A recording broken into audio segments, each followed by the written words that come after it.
โดโสเป็นนางอักกันตังพุทธานุภาเวนะวินาสัมเมนโตยันทุนิมิตตังอวะมังกลัญจโยจัมมันนะโปสกุณัสสะสะโตปัมปะกะโหโดโสเป็นนางอักกันตังธรรมานุภาเวนะวินาสัมเมนโตยันทุนิมิตตังอวะมังกลัญจ โยจามานาปุสสะกุณาสัสสะโตปะปะคะโหตุ สปินัง อากันตาสังกานุภาเวนะวินาสเมตุ การโดนิโกนาโท หิตายะสัพพะปานินังโปเรตัวปารมีสัพพะปะโตสัมโพธิมุตตะมัง เตนะสัจ จวะเจนะโหตุเตจยะมังคลังจยันโตโพธิยา ยัม มุ มุ เล เล ส ส ก กาย า ยั ยา นั นั ง ง นันทิวัตตันโนเอ เอ วั วัน น ต ต วั วั ง ง วิ วิ ส ส ย โย โย หิ หิ ช ช ย ย สุ สุ ช ช ย ย มั มั ง ง ค ค เล เล อปา ปา รา รา ชิ ชิ ตา ตา ปั ปั น น ลั ลั ง ง เก เกสิเสปานธรรมวิปุคาเลอามพิเศษเกสัพปะพุทธานังอังกัปปะโตทันเตสุนักขัตตัง สุมังคลังสุปาปาตังสุโมทิตังสุขาโนสุโมโหตุจะสุเยตังประมา จา จา ริสุบันทักกินังกายกรรมังวาจากรรมังบันทักกินังบันทักกินังมโน กัมมัง ปันนิทิเตบั ปาน ทั ทั ก ก กิ กิ นา นา ปา บัน ทั ทั ก ก กิ กิ นา นา นิกาตวา นา นา ลา รา ปั ปั น น ตา ตา เท เถ ปา ปา ทั ทั ก ก กิ กิ เน เน สายาสนากตาพุทธาเสตวามัลลังสังวะนันจัตตุสัจจังมาตังลาสังเยเปเวโสสัมภาตันหังการลันทโยพุทธาอันทวิสตินายกาสัพเปปฏิทิตาไมหังมาตาเกติมุ มุ นิ นิ ส สา ลา ลา สิ สิ เส เสปฏิ ทิโตไมหัง พุทโธธัมโม ธร ทาร มิ วิ โล โล จ จติ สังโฆปฏิ ทิ ทิ โต โต ไม ไม หั หั ง ง อุ อุ เล เล ส สัพ ปะ พะ กุ กุ ณา ณา กั กัน โล โล หัตถะ เยเมอนุลุโทสาลีพุทโตจันทกิเนโกทันโยปิต ปะ พั กั ส ส ส ส มิ มิ โม มุ กา คา ล ล โน โน จัมวัปมาเกณทักกิเนสา ส วะ วะ เน เน ม ม หั หั ง ง อา อา สุ สุ ง ง อา อา นั นั น น ตา ตาลา อุ หุ ลา ลา กัสสะโปจัมหานามโมโอภาสุวามาสุทาเกเกสันเตปิติปาคัสสมิงสุริโยวะปะปังกาโลนิสินโน โนสิลิสัมปันโนโส โส ปิ ปิ โต โต โม โม เน เน ปุ ปุ ง ง กา กา โม โม กุ กุ มา มา ลา ลา กั กั ส ส สะ สะ โป โปเทโลมาเหสิจิ จิ ต ตัน วั ละ ต วันทังโกโสไมหังวันทานเนนิจังปานิตาสิคุณากาโลปุณโนอังคุลิมาโลจะอุปาลินันทสิวาลีเอเมปัญจมหาเท เท ลา ลานาลาเต เต ติ ติ ล ละ ก ก ร ร ร ร ม ม มา มา มา เส เส สา สา สิ สิ ติ ติ ม ม หา หา เท เท ลา ลา สิ สิ ตั ตั ง ง วั วัน น ตา ตา สิ สิ โน โน รั รั ส ส สะสัลลันตังเตเสนะอังคัมมังคิสุสันทิตารัตตานัม ปุระโตอาสิ ทักขิเนเมตตาสุตากังทัสสะกังปัสสะโตอาสิวะเมกุลิมาลกังขันธโม โม ร ระ ปา ปา ริ ริ ตั ตั น น จะ จะ อา อา ตา ตา นา นา ติ ติ ยาย า สุ สุ ตา ตา กั กั ง ง อา อาก า า เส เส สา สา ทา ทา นั นั ง ง สิเสสาปากาลสันหิตาสินะนังภาระสังยุเตธรรมปากาลาลังกเตวะสะโตเมสักกะเจนะสัมมาสัมพุทธะจะเลวัตตาปิตาทิสัสสะตาภาหิตาสะตุปัตตวะอาเสสายังยันตุอนันตคุณเตสัสสะสินะปันสลามาสัมเมวิหารตังมหิตาเลสัตตาปาเลนตุมัง สเป เตมหาปุริสัสสะภาอิเจวัมเมกะโตระโคสุระโกพุทธานุภาเวนะสิตุปัฏฐโมธัมมา นุภาเวนะจิ ตานิสังโฆสังฆานุภาเวนะสิตันตารายโยจารามิธัมมาภาวะปาริโตติสายปันสาลปันนะลาสกัตถานิติตาอาทิอุณสสะวิจโยมโลเกอนุตตโลสัพพสัตตาหิตังทายะตังตังกันหานิเทวเต ปาริ วาเสลาสันทันเทอามานุเสหิปาวะเกพยาเกนะเกวิเศษพุเตอากาลามาลาเนนะจะสัมปันมาลานามุตโตทัปปิตวากาลามาลิตังตาเสวะอนุภาอนโตเทโมโสขิสานาสุนทาสีลังสัมมาทายะธรรมังสุจาริตังจาเลตัสเสวะอนุภาเวนะหุนโตเทโมสุขิสัทธาทิตังจิติตังปุสังขาระนังวัจจานังกาลุปาเลสัง เตสนาสุตว ตัสสะอายุปวัตติสักกัตวามพุทธารัตนังโอสัทธังอุตตมังวะรังอิตังมนุสานังพุนติเสนาสุทินาสันตุปัฏฐาวาสัพเพลุขาอุปัสสเมตุเตสักกัตวามธรรมารัตนังโอสัทธังอุตตมังวะรังปาลิลังหุ ปัสสะมานังธรรมะเตเจนาสุทินา นาสันตุปันทวาสัพเพพยาอุปัสสเมตุเตสักกัตวสังขารัตนังโอสัทธังอุตตมังวะรัง อาหุ นายังปาหูนายังสังฆเตเสนาสุเทนานาสันตุปัตถวาสัพเพโลคาสัมเมนตุเตนะทิเมสาลังนังอัญญังพุทโธลังนังวัลังเอเตนะสัจจังวะเสนาหุนตุเตสยะมังคารังนัตติเมสาระนังอัญญังธัมโมลังนังวัลังเอเตนะสัจจังวะเสนาหุนตุเตสยะมังคารังนัตติเมสาระนังอัญญังเมสาลังนังวัลังเอเตนะสัจจังวะเสนาชยมังคลังสัทธาสุเขนารักขันตุพุทธสันติกาลตุวันเตหิตวารักิโตสันโตมุตโตสัพพพะเยนะจะสัพพะโรคาวินิมุตโตสัพพะสันตาภวสิโตสัพพะเวลัมมติกันโตนิพุตโตจตุวังภาวะสัพพิติโยวิวัชชันตุสัพพะโรโควินาสันตุมาเตภวะวันตารายโยสุขีทิคายุโกภวะอภิวันทานาสีลิสานิจังปัจจายิโนจัตตารโอธรรมาวัฏันติอายุวันโนสุขังปาลังสิริทิติมาทิเตโสสัยสิทธิมาหิทิมากุณาปาริเมตตาปุญญานิกาลสัสสะพันตารายานิวรณะสัมมัทธัสสะภควโตอะระหะโตสัมมาพุทธัสสะธรรมวัตติสามาหาปุริสารคันนานุภาเวนะอาสิตายานุภายัญชนะภาเวนะอัตถุตาระสัตตังมังคารานุภาเวนะสัพพนาลังสิยานุภาเวนะเกตุมาลานุภาเวนะทัสสะปาระมิตานุภาเวนะทัสสะอุปปาระมิตาเวนะทัสสะปาระมัตตปาระมิตานุภาเวนะศีลสมาธิปัญญานุภาเวนะพุทธานุภาเวนะธรรมาเวนะสังฆานุภาเวนะเตสานุภาเวนะอินทานุภาเวนะพาลานุภาเวนะยายะธรรมานุภาเวนะจตุราสิติอาสัทธรรมกันธานุภาเวนะนวโรกุตตารธรรมาเวนะอันทังคีกัมมกานุภาเวนะอันทสัมมาปัตติยานุภานาจาระปิญญานุภาเวนะจตุสัจจยานาปาลายานานุภาเวนะสัพพัญญุตายานานุภาเวนะเมตตากาลุนาอุเบกานุภาเวนะสัพพปาริตานุภาเวนะรัตตนัตยาลานานุภาเวนะตุยหังสัพพโลกาโสโกปัฏฐวาทุกขโทมานะสุปายาสามินะสันตุสัพพะอันตารายาปิเวนะสันตุสัพพะสังกัปปะตุยหังสันตุทิกายุกาตุยหังหนตุสัตตัมบัสสะสิเวนะสัมมังคิโกหนตุสัพพะทาอากัสสะปวัตตวันนะภูมิขังมหาสมุทาอารักขาการเหราสันหาตุมเหอนุรักขันโตทุกขปัตตาจันนิทุกขพยาปัตตาจันนิพยาสุขปัตตาจันนิสุกาหุตุสัพเพปิปานิโนเอตาวัตตาจังอเมหิสัมปันทังปุญญาสัมปันทังสัพเพเนวานุโมทันตุสัพพสัมปติสิทธิยาทานทันตุสัทธายาสีลังละขันตุสัพปันธาภาวานามพิราตาโหนตุกัสสันตุเทวตาคันตสัพเพพุทธาปรปัตตาปัจเจกานัญจยังอารันตานันตติเสนารักขังปันธามิสัพพโสพุทโธมังการะสัมพุทโธสัมพุทโธทิปะทุตัมโมมังคาลามาคัมมัสสัพพะทุกขปามุญจเดธัมโมมังคาลาปุณโธคัมพิโลทุตัสโสอนุธรรมะมังคาลามาคัมมัสสัพพะพยาปะมุญจเดสังโฆ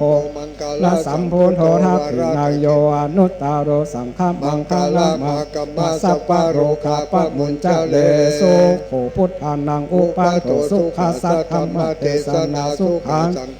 สัมมังคีสัมมาคานังตัมโพสุโขคติโยตัสสมิเยโกตปาติจายโนวิจาจารณะสัมปันโนโสเสโทเทวมนุเสวตปาติอาทิโจรติมาปาติจันนิมาสันนันโทคติโยตปาติสายิตปาติพมโนสัมปะมโหรตังบุญโทตปาติเตสัสสา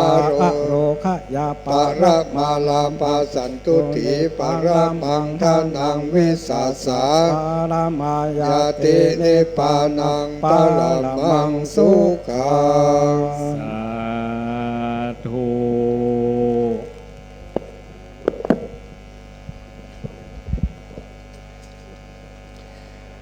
ฐานอันบริสุทธิ์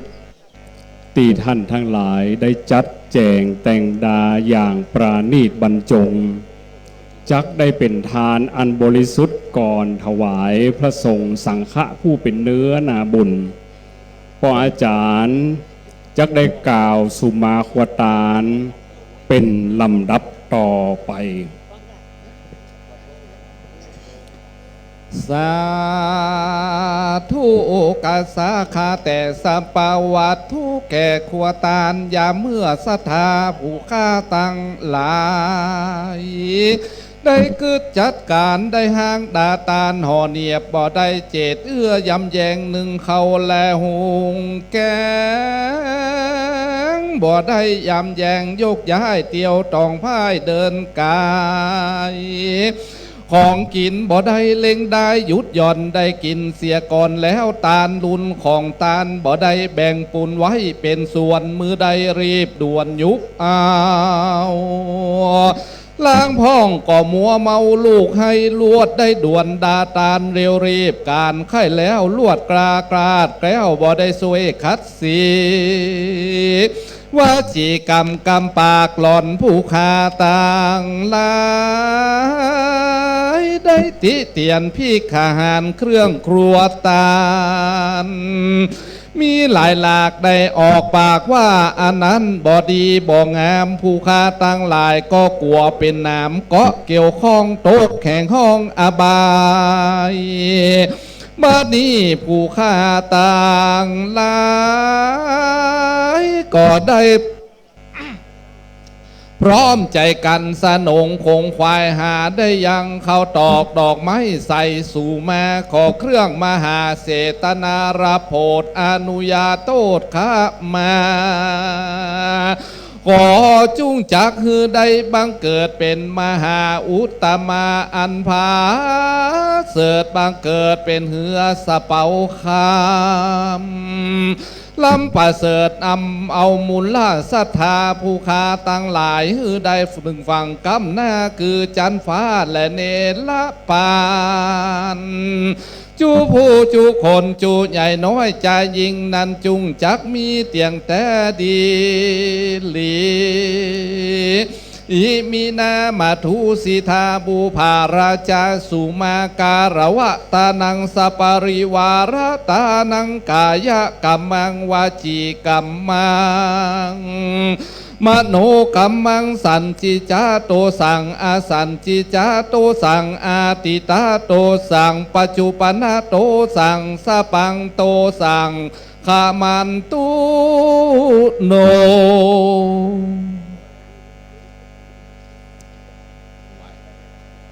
ครับเฮาจักได้ถวายในโอกาสต่อไปนี้ครับนะโมพร้อมกันเนอะครับนะโมตัสสะภะคะวะโตอะระหะโตสัมมาสัมพุทธัสสะนะโมตัสสะภะคะวะโตอะระหะโต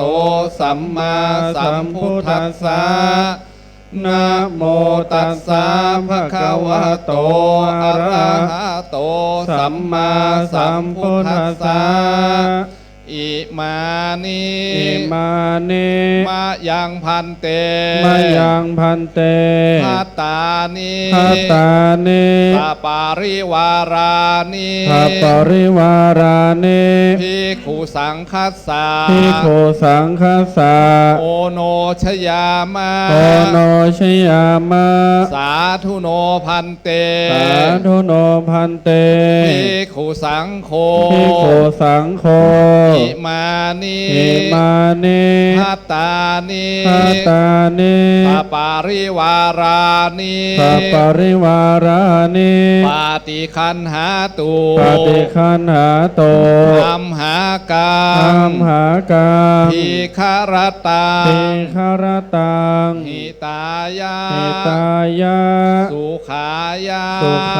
ยะ ข้าแด่พระสงฆ์ผู้เจริญ ข้าแด่พระสงฆ์ผู้เจริญ ข้าพระเจ้าทั้งหลาย ข้าพระเจ้าทั้งหลาย ขอน้อมถวา ขอย น้อมถวาย ซึ่งภัตตาหา ซึ่ง ร ภัตตาหาร พร้อมกับของบริวาร พร้อมกับของบริวาร ทั้งหลายเหล่านี้ ทั้งหลายเหล่านี้ แก่พระสงฆ์ แด่พระสงฆ์ ขอพระสงฆ์ ขอพระสงฆ์ จงรับ จงรับ ซึ่งภัตตาหา ซึ่งภัตตาหาร พร้อมกับของบริวาร พร้อมกับของบริวาร ทั้งหลายเหล่านี้ ของข้าพระเจ้าทั้งหลา ของ ย ข้าพระเจ้าทั้งหลาย เพื่อประโย เพื่อ ชน์ ประโยชน์ และความสุ และ ข ความสุข แก่ข้าพระเจ้าทั้งหลา แก่ ย ข้าพระเจ้าทั้งหลาย ตลอดกาลนานเธอ ตลอดกาลนานเทิน สาธุ กับเรียนครูบาอาจารย์เจริญพรศรัทธาญาติโยมดังนี้นะครับ ตอนนี้เราจะยังไม่ถวายเครื่องทายธรรมบัตรถวายสั่งเตื้อกับยอดสั่งนะครับ จะไปถวายในพิธีหล่อเตียนวาสาในภาคเที่ยงภาคบ่ายเพื่อกับครูบาอาจารย์ทั้งหมดนั้นหมายความว่า เราจะไหว้สารัธนาครูบาอาจารย์พระมหาเถระทุกรูปที่มาในวันนี้โปรดเมตตาวันนี้นั้นได้อยู่ครบทุกรูปเลยในการหล่อเทียนพรรษาหลังจากฉันเพลเสร็จเรียบร้อยและญาติโยมศรัทธาเปิดหงตาลกินหงตาลเรียบร้อยแจ้งกับพี่น้องศรัทธาได้รับทราบกันตามนี้โดยตอนนี้ไปไหว้สาท่านพระมหาประสิทธิ์ธรรมาภินันโทเจ้าอาวาสวัดช้างคำเปลี่ยนธรรม8ประโยคสูงที่สุดในจังหวัดลำพูนณปัจจุบันได้เป็นผู้กล่าวสมโภชนียกถาถวายความเคารพแด่ครูบาอาจารย์พระมหาเถระกล่าวทักทายปันปอนอนุโมทนาให้กับญาติโยมศรัทธาสาธุชนที่มาร่วมกิจกรรมอันยิ่งใหญ่ณมณฑลพิธีวัดจังกรรมณโอกาสบัดนี้กับไหว้สารัธนาครับ ก็ขอถวายความเคารพในหลวงพ่อท่านพระครูปฏิภาณธรรมทินที่เป็นต้นเป็นประธานสงฆ์และครูบาอาจารย์ทุกรูปอันหมายมีท่านอาจารย์ท่านพระครูวัฒนวิกรมเป็นต้นเป็นประธานผู้อำนวยการสถานีและบรรดาผู้ออกไม่ออกศรัทธาสาธุชนทุกท่านจุใหญ่น้อยใจยิงที่ได้เดินทางมาวัดจังกรรมในเจ้าขวายบ่ายของวันนี้บางคนก็ยังมาหู้จักด้วยเนาะก็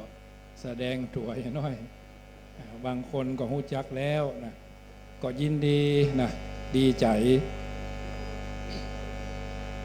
แทบบ่ออกจะมีเสียงนะเพราะว่าดีใจนักภูมิใจหลายๆถึงครูบาอาจารย์ถึงญาติโยมเพราะว่าปาลัมแห่งนี้ใช้เวลาเป็น 2-3 เดือนถ้าปล่อยญาติโยมรอเตียนก่อนเข้าตอนนะหายหมดนะอาตมาภาพถึงพระเจ้าประสงค์ถึงญาติโยมและครูบาอาจารย์ก็เสียกำลังใจเนาะในเขาก็มาหลังคานี้เสี่ยงเป็นแสนก็บ่ได้กลัวนะว่าเสี่ยงเนี่ยนะกลัวญาติโยมบ่มานั่นเอาเลยนะก็เดี๋ยวนี้ก็เต็มใจดีใจแล้วก็ภูมิใจได้ว่าได้ทำเพื่อสถานีของเราถ้าเรายังนักแน่นมั่นคงเป็นปึกแผ่นแน่นหนาคงจะอยู่แถมเมินจนกว่าเราจะล้มหายตายจากกันเพราะฉะนั้นปีต่อไปเก้ากับผมอาตมาภาพก็ไข้ขอคือมันเป็นเยอะๆนะจะได้ม่วนนะคืนอื่นๆเพิ่นฟังเพิ่นหูเพิ่นหันเพิ่นก็จะเอาไปเป็นตัวอย่างแสดงว่าเราร่วมใจกันเป็นต้นคิดโดยนี้ท่านผอ.เป็นต้นเป็นประธานอาตมาภาพเป็นผู้โตยเนาะถ้าบ่มีสถานีพ่อแม่พี่น้องพอออกศรัทธาก็บอกรู้จักกัน10 กว่าปี20 กว่าปีที่ผ่านมาถึงวันนี้ได้อาตมาภาพก็บ่เสียหลายเหนื่อยกายพักแล้วก็สบายขึ้นสดชื่นละเหนื่อยใจนี่อยู่ไหนก็ตึงบ่ม่วนนะแต่วันนี้ดีใจมดเป็นแสนเป็นล้านก็บอกว่าแต่ว่ามีความภูมิใจว่าอาตมาภาพเป็นตู้หลวงจะ20 ปีวันเนี้ยญาติโยมมาคือกำลังใจก็คงจะอยู่ไป99 กว่าปอละนะ120บ่เอาไปก็ได้ก็เอาไปเถอะนะ แต่วัดจังกำเป็นวัดหนึ่ง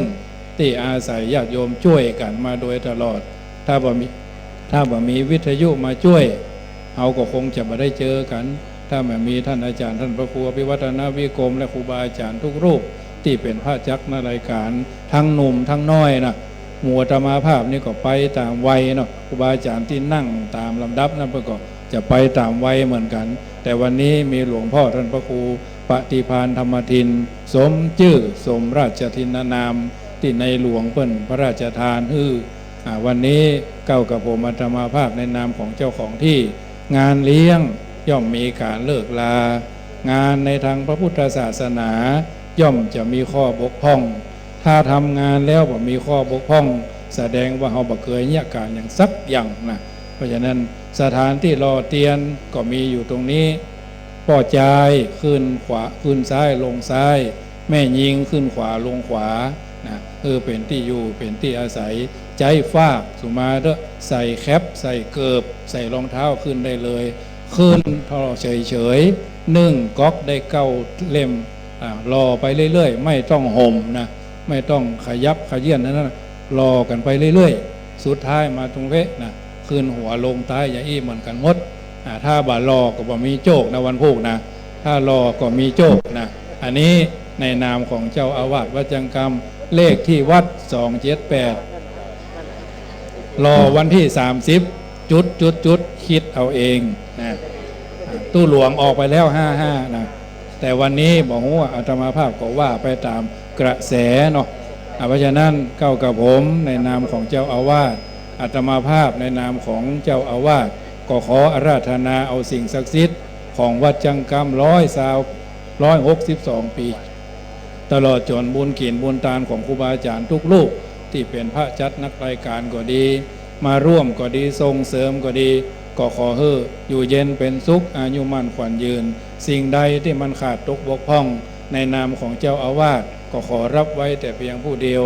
สิ่งใดที่มันดีก็ขอให้เชิดชูกำจูช่วยกันสร้างสรรค์สืบสารสืบต่ออนุรักษ์รักษากันต่อไปท่านอาจารย์ท่านพระครูอภิวัฒนวิกรมก็จะแถมน้อยหนึ่งฟังเปิ้นต่อไปเนอะผู้อำนวยการขอถวายความเคารพหลวงพ่อพระครูปฏิพันธ์ธรรมทินพร้อมกับพระเจ้าประสงค์พระมหาเถระทุกรูปทุกตนทุกองค์แล้วก็มีอาจารย์ท่านพระมหาประสิทธิ์ธรรมาภินันโทเจ้าวาดวัดจังกำในฐานะที่เป็นประธานดำเนินการในการรอเตียนประจำปี 2562 ของหมู่เฮาพี่น้องศรัทธาทุกคนทุกท่านก็ยังที่อาจารย์ท่านมหาได้ขอโอกาสกับครูบาอาจารย์แล้วก็ขอโอกาสกับศรัทธาญาติโยมว่าแปลงปลำนี่ใช้เวลาเป็น2 เดือนแล้วก็ขอเวลาให้ครูบาอาจารย์ได้ฉลองศรัทธาในเจตนาที่เปิ้นมีต่อการทำงานในครั้งนี้ก็เดี๋ยวเฮาก็ไปฉันเข้าญาติโยมก็เลี้ยงเข้าเลี้ยงอย่างกินเข้าแล้วก็สักเที่ยงเกิงเฮาก็มาพร้อมกันที่นี่ตามที่พิธีกรโฆษกตู้ปีเคเพื่อก็จะได้ประชาสัมพันธ์ต่อไปญาติโยมทั้งหลายได้หันสถานที่ก็ดูเหมือนเขาจะ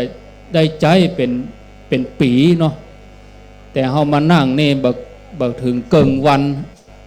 เพราะฉะนั้นก็เพื่อใจประโยชน์การรอเตียนนี่ก็ใจเวลาบักเกิน2 ชั่วโมงตมาภาพว่านะเขารอเตียนเที่ยงเกิงบักเกิน2 โมงเบื้องต้นนี่ก็ขอนิมนต์ครูบาอาจารย์ได้เป็นเนื้อนามบุญครูบาอาจารย์เป็นผู้นำศรัทธาญาติโยมรอเป็นมังกละเป็นมงคลเสียก่อนหลังจากนั้นก็ญาติโยมก็ทยอยรอเตียนกันแล้วก็เตียนนี่ญาติโยมจะไปตักนักเวลาเขาจะรอเขาก็ใส่เกิงก๊อกแล้วก็หยอดเข้าไปให้มันกุ้ม9 เล่มถ้าเขาหยอดนักเนี่ยมันจะเต็มเล่ม1เล่ม2มันล้นแล้วมันลำบากพยายามหยอดคนน้อย ก็เหมือนเฮาหล่อหลอมจิตใจของเฮาทั้งหลายมาจากทั่วทุกสารทิศ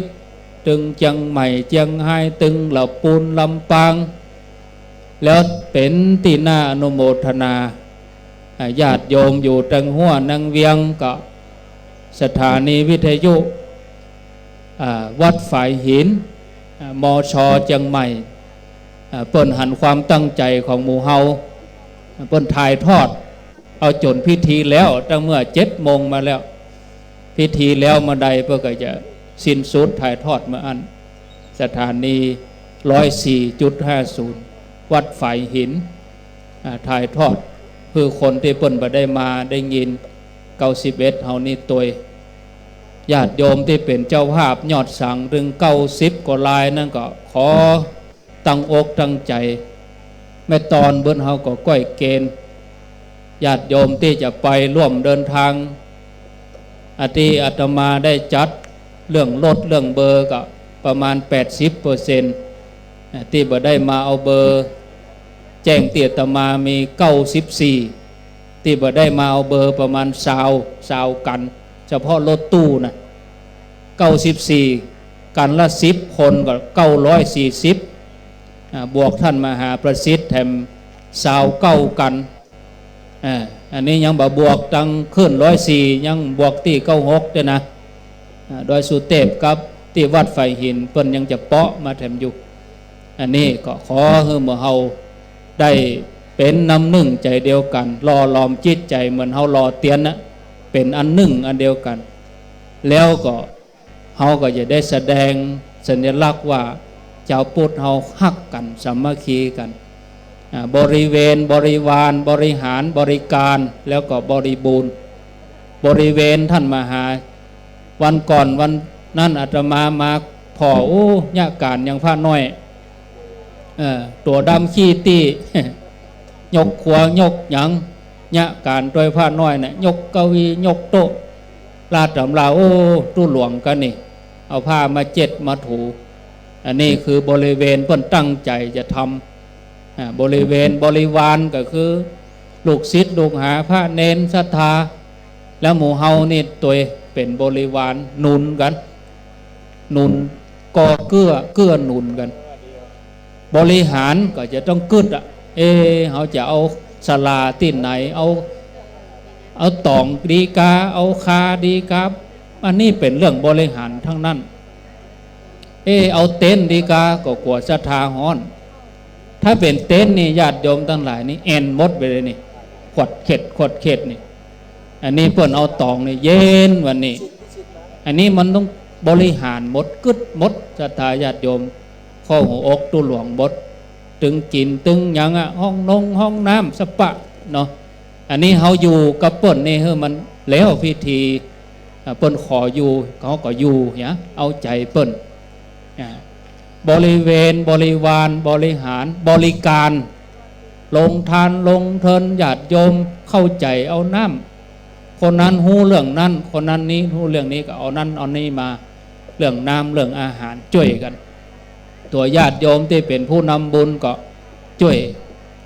จวนกันมาเหมารถเหมาหยังเนี่ยบริการให้กันคนเฒ่าคนแก่บริการให้กันช่วยกัน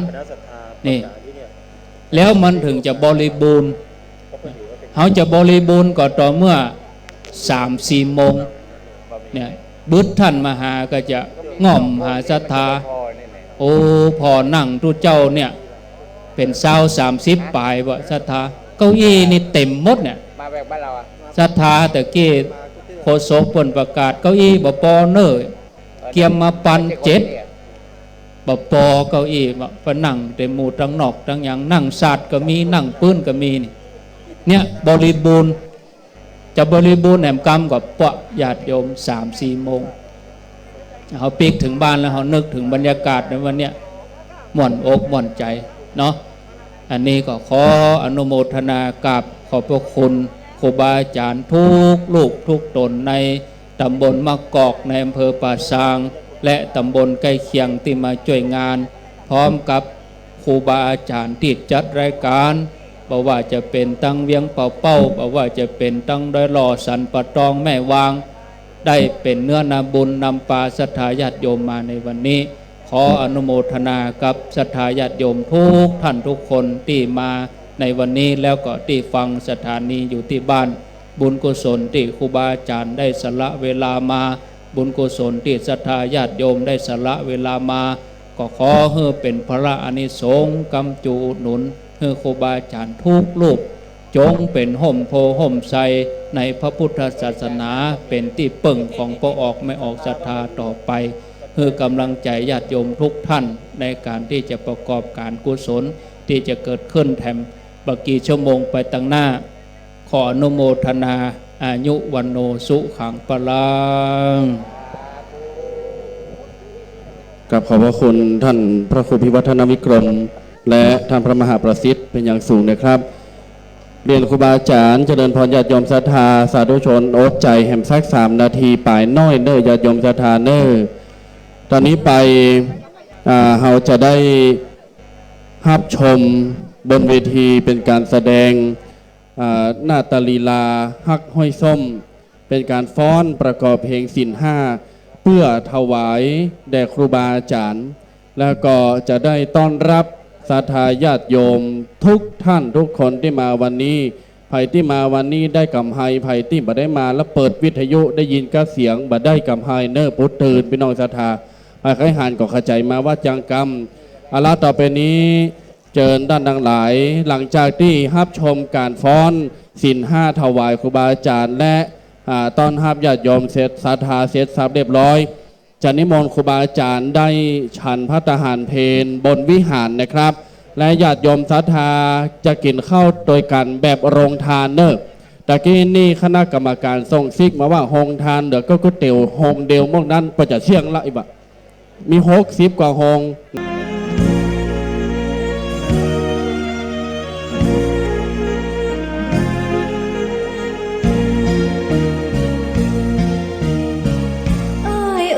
บ่มีใจฮักก็เจ้า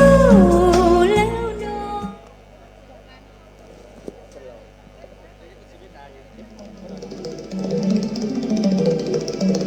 2 3กับขณะนี้บรรดาคุณพ่อคุณแม่ที่เคารพก็ได้ตาจบเรียบร้อยท่านใดที่จะร่วมทำบุญถวายปัจจัยซื้อที่ดินแล้วก็เนาะเรียนเกี่ยวกับบัตรประชาชนออนไลน์หมายที่ของบริการนะครับหรือว่าท่านใดที่จะเป็นเจ้าภาพหล่อเตียนนะครับเตียนเขามีหื้อถูกจาตัวนะครับเป็นเตียนที่เป็นแผ่นก็มีนะครับแล้วก็สำหรับเตียนที่เขาจะรอช่วงต่อไปนี้ก็จะมีเฮ้ยพ่อแม่ได้ร่วมกันทำบุญสร้างบุญสร้างบารมีนี้เพื่อจะเป็นแสงสว่างส่องทางอนาคตของคุณพ่อคุณแม่และชีวิตของท่านจะได้การรุ่งเรืองจะได้อยู่ดีมีสุขกับก็ได้ถวายปัจจัยหล่อเตียนเข้าพรรษาแล้วก็มอบของพระสงฆ์เจ้าซึ่งวันนี้ก็ขอขอบคุณดีเจทุกท่านนะครับที่ได้มีน้ำจิตน้ำใจหลั่งสายทานได้ร่วมทำบุญในการหล่อเตียนในวันนี้ซึ่งโอกาสนี้เฉพาะดีเจมีทั้งหลายจังหวัดนะครับมีทั้งสายตั้งป่าเป้าก็มีสายละปูนก็มีสายได้รอก็มีป่าซางก็มีนะครับเนาะครับที่ไหนๆก็มีหมดนะครับก็ผมก็ในนามพิธีกรพิธีกรรมที่อูนี่ก็หมู่เดียวกันหมดนะครับดีเจเหมือนกันหมดนะครับเนาะที่ได้มาอูมาจากประดับพ่อคุณแม่ได้รู้ว่าการทำบุญสืบชะตาก็ดีนะครับเนาะจะเป็นรอเตียนก็ดีนะครับเนาะอันนี้ก็เป็นพระอานิสงส์เป็นมงคลที่บรรดาคุณพ่อคุณแม่ได้มาร่วมทำบุญกับวันนี้นะครับวันนี้ขอขอบคุณโรงทานทุกโรงทานนะครับที่ได้มีน้ำจิตน้ำใจหลั่งสายทานได้เอาโรงทานมาถวายคือพระองค์เจ้าได้จัดโดยแล้วก็บรรดาคุณพ่อคุณแม่ได้รับประทานข้าวปลาโรงทานของท่านโดยนะครับเด้อครับวันนี้ขออนุโมทนาบุญกินบุญทานได้ทำบุญได้พอดีที่พ่อแม่ขึ้นใจได้ท้ายใจทุกคนไปฟังก็อยากจะร่วมทำบุญปัจจัยก็เรียกว่าอะไรแม่เพิ่งจะร่วมทำบุญหล่อเทียนนะครับเนาะทำหล่อเทียนครับวันนี้ก็ บุญใดกุศลใดก็ดีขอให้แม่ท่านใดที่จะชำระหนี้สงฆ์ก็ดีหรือว่าจะร่วมตำบลสร้างกุฏิบูรณะปฏิสังขรณ์กุฏิสงฆ์ของวัดจังกำนั้นก็ดีเอาปักปัจจัยที่ต้นคานะครับเนี่ยอันนี้ก็นายติงทำบังนะครับทำบัง100 บาทอันนี้คนอยู่ไม่ลืมไปนะครับเนี่ยคนสงการคนเที่ยงนะครับ100 บาทไม่ห่างกับที่ของอนุโมทนาเราบุญกุศลทางบุญดีเราได้กินหอมตาหวานกินหวานตาจ้อมปอกเฮือท่านพวกตุกสนุกทุกแสนสวัสดิ์เมืองแดนเขตแดนแห่งห้องส่วนแก้วต่างสามที่ต่างปกป้องสมดังกับพรสี่ครบพี่น้องหมู่เฮาจะได้ประสบกับสิ่งที่นำให้ผู้มีอายุยืนยาวหมอใส่ที่มีความไวหมอใส่ทั่วหน้าภาระขันแข่งมาให้แข่งกล้าสติปัญญาเติมติดเพื่อสมตั้งสงจำนวนนักคิดชีวิตกับอันกันเงินเนื้อพอไม่เนิ่นกันเมื่อข้าพเจ้าก็ขอครับอนุโมทนาบุญกินบุญทานใดพ่อยแม่เอ๋ยถ้าใดที่จะร่วมทำบุญหล่อเทียนแล้วก็มาพร้อมปัจจัยที่กองอำนวยการนะครับเน้อ10 บาทก็แล้ว20 บาทก็ตามอย่าให้มันงามอีกพ่อแม่จะร่วมทำบุญ100 บาทก็ได้เลยครับเด้อครับปัจจัยทุกบาททุกการมาดูเป็นไอ้บุญกินบุญทานปกปักรักษาคุณพ่อคุณแม่ให้ได้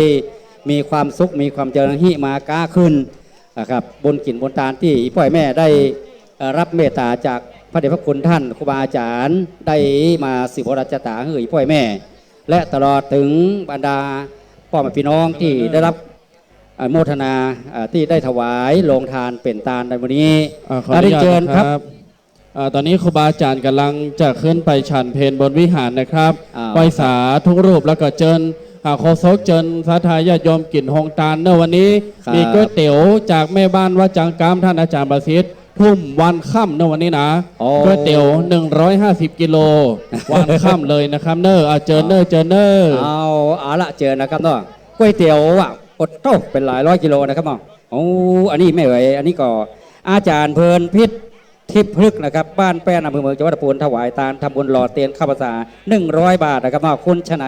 คุณวิไลวันรัตนพลบ้านแป้นอำเภอเมืองจังหวัดอุบลเฮาถวายเตียนปัจจัย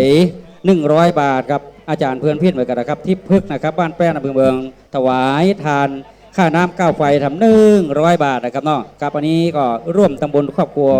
สายทองกับมหัฒนามุนสงนะครับบ้านแปน100 บาทครับขออนุโมทนาครับบนกินบนตาลพ่อแม่เอ๋ยปัจจัยทุกบาททุกสตางค์พ่อแม่ได้มาร่วมทำบุญนี้ก็ขอเป็นพระปัจจัยปกปักรักษากำจุยพ่อแม่อยู่มีใจไปมีโชคมีลาภเงินทองไหลมาเทมาปนไปครับเอาอันนี้อ่านรายจีคำต่อคำนอกอันนี้ป้อน้อยมนแม่แสงราสิงแก้วพร้อมครอบครัวบ้านน้องอาบช้างนะครับซื้อที่ดิน100 บาทนะครับอันนี้ก็อนุโมทนาตัวนะครับอันนี้ก็เป็นที่ดินครูอัธพรสมใจอ้ายพร้อมครอบครัวบ้านโคงเปาจอมตองซื้อที่ดินแถมตั้งแต่ไหน100 บาทครับขออนุโมทนาตัวนะครับครับอันนี้ครูอรพินกันทะใจพร้อมครอบครัวบ้านดอยแก้วซื้อที่ดินแถม100 บาทครับขอบคุณครับแม่เชื่ออย่างเหรอแม่ชื่ออย่างครับแม่นิธิดากันทวงศ์นะครับเนาะครับอันนี้ก็นายสิงห์ทองสุวรรณนะครับอันนี้ก็แม่แก้วน้อยกับแม่แก้วน้อยได้ร่วมตำบุญมาหล่อเตียนนะครับอันนี้ก็100 บาทครับขออนุโมทนาตัวคุณสิงห์ทองด้วยนะครับครับขออนุโมทนากับตะกี้นี้ผมมาได้นะครับเนาะดีเจทั้งหลายให้หมดครับความจริงเขาก็เคยอยู่กับสถานีกับลุงใจลุงแซมมาละหลายปีได้อยู่กับเปิดนะครับพอขี้ค้านขึ้นไปจัดรายการแล้วก็เลยโซดมาเป็นพิธีกรพิธีกรรมอยู่ทั้งลูกไหมครับมีอย่างก็ติดต่อได้นะครับเนาะนะครับดีเจทั้งหมดวันนี้นะครับเนาะครับวันนี้ขออนุโมทนาบุญกินมุตานาบุญได้ก็ดีรายการนี้ก็เป็นรายการของพ่อพี่น้องเฮาไผ่จากฟังเพลงฟังอย่างก็ดีเจมีเนอะกับจดรายชื่อนามสกุลตาเพลงอย่างฟังเพลงอย่างไรครับเนาะตอนบ่ายอันนี้ก็อันนี้นี่ป้อนันทาเสนา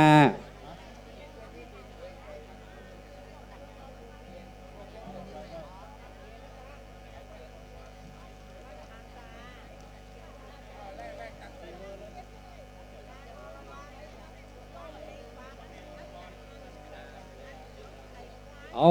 แม่ดาเวงป่าเป้าแหละครับเนาะเปิ้นเอาแม่สีดาเวงป่าเป้าเปิ้นเอาข้าวแตนราคา15 บาทถุงละ15 บาทนะครับไม่ได้100 ถุงนะครับเนาะเงินทุกบาททุกตังค์ถ้าพ่อแม่พี่น้องไปซื้อข้าวแตนของแม่สีดานี้เงินก็เพื่อถวายเข้าวัดนะครับเนาะโอ้อนุโมทนาบุญกิจมุตานแม่สีดาที่อยู่ป่าเป้าครับอันนี้สำหรับข้าวแตนนะครับข้าวแตนนะครับกับ100 กล่องนะครับเนาะกับกล่องละ15 บาทเรียนเชิญนะครับท่านใดที่จะไปซื้อข้าวแตนของแม่สีดานะครับเนาะเงินทุกบาททุกตังค์เพื่อนจะเอาถวายวัดวะนี่เอาบุญกินหมดจานที่พ่อเอ๋ยไม่เอ๋ยเอาบอกมีอย่างสิ่งใดที่จะตอบแทนบุญคุณของแม่สีดาได้นอกเหนือจากบุญกินหมดจานแม่สีดานายเกษมนางสุกัญญาแก้วสุยะ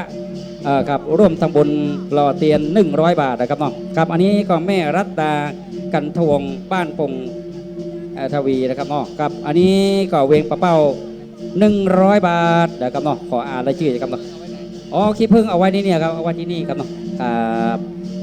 นี่ก็นางรำดวนนะครับกับอันนี้เนี่ยนะเคินวันนี่กันครับขออภัยด้วยนะครับเนาะครับโอ้อันนี้ไว้ก่อนนะครับอันนี้ก็เพื่อร่วมตำบลมาหล่อเตียนนะครับเนาะหล่อเตียนอันนี้100 บาท100 บาทนะครับเนาะครับโอ้อันนี้ซื้อที่ดินก้าที่ดิน100 บาทเอาใส่พูดนะครับที่ดินอ๋อที่นี่ก็ได้นะครับที่นี่ก็ได้เอานี้ให้เพื่อนเอาป้ายแม่เขียนที่เตียนนะครับเนาะอันนี้พ่อปัญญาแม่นันทาเสนาบ้านไร่ดง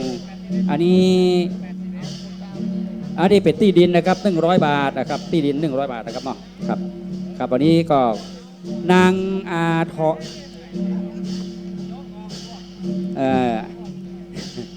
นายอัตวรตะเป่งปันนะครับเนาะ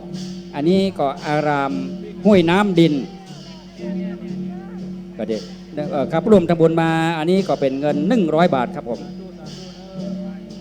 เดี๋ยวขออนุญาตโฮงตาลเนอะประกาศโฮงตาลโฮงใดจีว่าจะเอาของกินขึ้นไปถวายเพนเนี่ยตอนนี้เอาขึ้นไปได้เลยเนอะอาหารเพนแบบป้อนะเอาขึ้นไปเลยเนอะไผ่มีความประสงค์จะถวายเพนตูพระก็เอาขึ้นไปบนวิหารเลยเนอะตอนนี้เลยเนอะเอาละครับก็เอาได้ยินนำรังเสียงครูบาอาจารย์เปิดประกาศตะกี้นะครับเนาะครับสำหรับลงทานนะครับไออาหารล้ำๆอร่อยๆก็ขึ้นไปถวายพระสงฆ์เจ้านะครับเด้อกับบนวิหารนะครับเนาะอาหารเพนป้อเตอร์วหันโอ้ที่นี่นะครับเนาะครับเอาอันนี้กันเนาะอันนี้ผมขออ่านแม่ปราณีครองสมบัติพร้อมครอบครัวกับอันนี้ดงมาเฟืองเหล่ายาวบานหงกับลมเป็นเงิน200 บาทอันนี้เป็นที่ดินนะครับที่ดินนะครับเนาะที่ดินมีนี่ครับเนาะครับเนาะแม่เรือนคำแก้วแปลงจันนะครับร่วมทำบุญรอเตียนเข้าพรรษานะครับ100 บาทนะครับเนาะครับวันนี้ทำบุญซื้อที่ดินเลี้ยงลูกวัวนี่100 บาทสาธุอนุโมทนาตัวเนอครับอันนี้ก็แม่เขียวอินตะวงร่วมทำบุญถวายที่ดินอันนี้ถวายที่ดินนะครับเนาะครับอันนี้ก็ศรัทธาแม่อุ้ยกุยปันษา100 บาทร่วมทำบุญรอเตียนพรรษาครับอันนี้ขออนุโมทนาตัวนะครับเนาะครับท่านใดที่จะยังไม่ได้ร่วมทำบุญหล่อเตียนเข้าพรรษาแต่ตอนนี้ขอเรียนเชิญนะครับเนอครับเฮ้ยใสแสงสว่างส่องทางอนาคตอีป่อยแม่ปะได้บ่เฮ้ยได้ตกได้ยากบ่เฮ้ยได้กัดได้อยากจะเจริญไปด้วยอายุวันนะสุขขับปะละอยู่มีใจไปมีโชคมีลาภแม้จะอยู่ที่มืดที่บางที่งามที่เงาของสว่างสวัยเหมือนแสงสว่างเตียนอีป่อยแม่ได้ปูจาได้เป็นเจ้าภาพหล่อเตียนวันนี้นะครับเนอครับอันนี้ที่ดินนะครับพ่อเอาไว้พิธีนะครับเนาะร่วมทำบุญถวายที่ดินนะครับเนาะอันนี้ก็นายสุพจน์นางกิ่งการจันหลวงนะครับจันหลวงบ้านกิ่วมื่นตำบลปากกอกอำเภอปากซางจังหวัดอุบลเฮาร่วมทำบุญมาเป็นเงิน100 บาทครับผมหล่อเตียนครับก็เดี๋ยวเอาซองมาซองหนึ่งเอาให้แม่เขียนชื่อแล้วก็เดินนะแม่เลยก็เดินครับอันนี้ก็ขออนุโมทนานายสุภกรนะครับปราจัน พนานะครับเนาะปราจักษ์พนาเนี่ยที่ก็บ้านโฮงโอ้โหละปูนนะครับเนาะอันนี้ก็ร่วมทำบุญ50 บาทนี่อ๋อนี่ที่ดินป่ะอันนี้เป็นที่ดินเนอร์อันนี้หล่อเตียนครับอ๋ออันนี้ที่ดินครับคุณวิไรพรแก้วคำแดงบ้านสาตำบลแม่เจดีเวียงป่าเป้าอ๋ออันนี้ร่วมทำบุญซื้อที่ดิน200 บาทนะครับเนอะขออนุโมทนาตัวนะแม่เนอะแม่บัวจันยศไทยนะครับบ้านเหล่าเป้า50 บาทนะครับอนุโมทนาตัวนะครับเนอะไผ่ลืมวีกระปัดนะครับที่วีเวียบมันฮ้อนนะครับเนอะอันนี้เนี่ยสีดำๆเนี่ยถ้าไผ่เป็นเจ้าของก็มาฮับที่ผมนะครับเนอะกับมาซื้อมาขายฮื้อมาได้ถ้าไผ่ลืมก็มาเอาอย่างครับถ้าไผ่มาเอาก็จะเป็นของวัดไปนะเนอะหล่อเตียนเข้าพรรษานายวิชัยนางพองพันธ์กับพิทยะนะครับอันนี้บ้านศพเตี้ยจอมตอง100 บาทนี่เอาละครับนางน้องฝ้ายประจักษ์พนานะครับบ้านห้วยละโอ้มาจากเลยบ้านโฮงเลยครับเนาะบ้านโฮงร่วมทำบุญซื้อที่ดิน50 บาทขอบคุณครับขอให้น้องจงเจริญอยู่ดีมีสุขนะครับเนอะนายจรุนนางงามพรปันมาเรือนนะครับอันนี้ก็ห้วยเปายงดอยหล่อครับอันนี้ก็จะซื้อที่ดินนะครับซื้อที่ดินนะครับเนาะยุพินชัยรังสี209บ้านใหม่ศิวิไรลีในหูดักไก่ป้อนเอาไปได้แงะของเปิดนะครับเนาะโอ้ลูกเปิ้นหายน้องน้ำฮะละอ่อนตัวน้อยๆไปฮะเป็นสาวแล้วกะน้องตักกะไม่ยิงกะอ๋อเนนัทธิดาจันตะรับว่าใส่โล่พงไว้กะแม่ไผ่ไปปะน้องนัทธิดาน้องตักนะครับมาก่อถ้าได้ยินชื่อของน้องแล้วก็มาที่กองอำนวยการตัวเนอร์ครับน้องตักครับนัทธิดาจันตะนะครับน้องตักนัทธิดาจันตะเมื่อได้ยินเสียงของน้องๆแล้วก็มาที่กองอำนวยการนะครับเนาะปู่จาแล้วไว้เนี่ยแม่จำพุทธเพื่อเอาหล่อครับเพื่อเอาหล่อครับแล้วแต่ทำบุญนะครับเนาะ10 บาทก็แล้วสวัสดิ์ก็ตามยิ่งมันงามมีแม้แต่ทำบุญ100 บาทก็ได้เตียนเล่ม 1ครับเนาะอันนี้ละไมปันมาเรือนนะครับ100 บาทนะครับขออนุโมทนาตัวนะครับเนอะอันนี้เพื่อถวายที่ดินซื้อที่ดินถวายวัดนะครับเนาะครับอันนี้ก็นายชาวนิ่มขำนามสกุลสมบูรณ์รักศรีธัญญาอันนี้ก็บ้านเราดูนะอันนี้ก็180 บาทกับเนาะอันนี้ก็หล่อเตียนนะครับหล่อเตียนโอ้อนุโมทนาตัวเลยป้าวีแม่ไฮซื้อที่ดินบ้านหนองคันอำเภอจอมตอง100 บาทโอ้อนุโมทนาบุญกินบุญทานพ่อเอ๋ยไม่เอ๋ยเอาใส่ซองป่ะเอาใส่ซองเดี๋ยวไปถูกไหมเดี๋ยวเอ๋ยซองไปไหนป่ะเอาเขียนซองเนอร์บอเนอร์เขียนชื่อใส่ซองเนอร์จกเอานั่งออกไหมครับนัทพรแสนสุขจุธารัตน์บุญญาตินะครับร่วมทำบุญซื้อที่ดิน100 บาทครับเอาหมดตัวนะครับเนอครับชื่อได้ยังไงนายเจริญนางศรีคำสุยะแก้วบ้านหัวเวียงครับอันนี้ก็100 บาทนะครับเนาะหล่อเตียนนะครับหล่อเตียนนะครับเนาะครับอันนี้ไผ่ที่ซื้อที่ดินแล้วก็ยักหัวโป้ไว้นะอ๋ออันนี้หล่อเตียนนะครับเนาะอันนี้เสาแก้วหลังเมืองนะครับกับและครอบครัวอันนี้คงแม่ตา100 บาทลำปางพี่น้องลำปางขออนุโมทนาตัวเนอขอบุญรักษากรรมเชิญอยู่ดีมีสุขวสันศินีนาฏนะครับรำมนมอนอันนี้เปิ้นถวายเปิ้นปัจจัยซื้อที่ดินกับนอครับอันนี้นายสุรัตน์ปันมาเรือนนะครับบ้านห้วยเปายงนะครับนี่ดอยหล่ออันนี้หล่อเตียน100 บาทครับขออนุโมทนาตัวนะครับนอนายอุดมนางศรีนวลสิทธิมาสิทธิบาลนะครับอันนี้ลีครับอนุโมทนาตัวนะครับเนอรถขอก767เชียงใหม่ขอย้ายรถของท่านกรรมนะครับเนาะเพราะว่ารถของเพื่อนอยู่ทางด้านในรถของเพื่อนอยู่ขวางอยู่ทางด้านนอกข ขอก767นะครับ767ขอกรุณาย้ายรถของท่านครับขอสมานะครับเนอขอไข่กอไก่767เชียงใหม่นะครับยี่ห้ออย่างงูเนาะ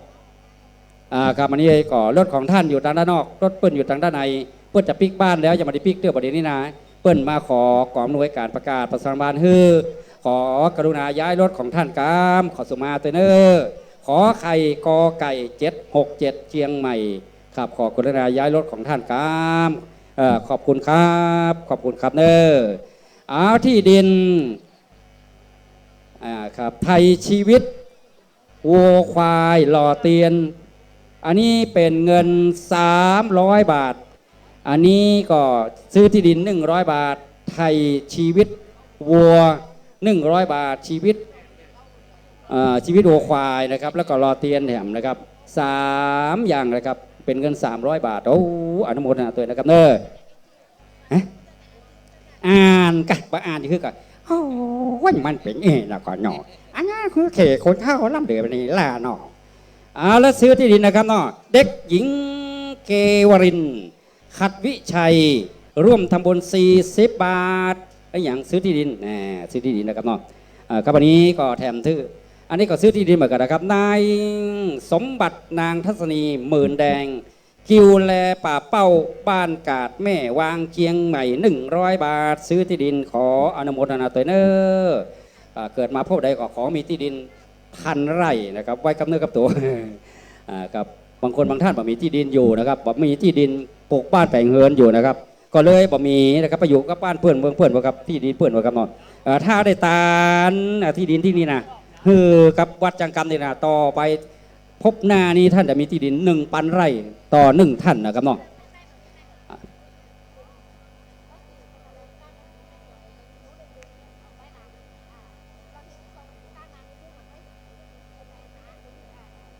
น้องตั๊กนัทธิดาจันตะบ้านฉิมพรีสันปะตองอยู่ที่ไหนขอกรุณามหายายกรรมเนอน้องตั๊กนัทธิดาจันตะบ้านฉิมพรีสันปะตองนะครับเนาะสันปะตอง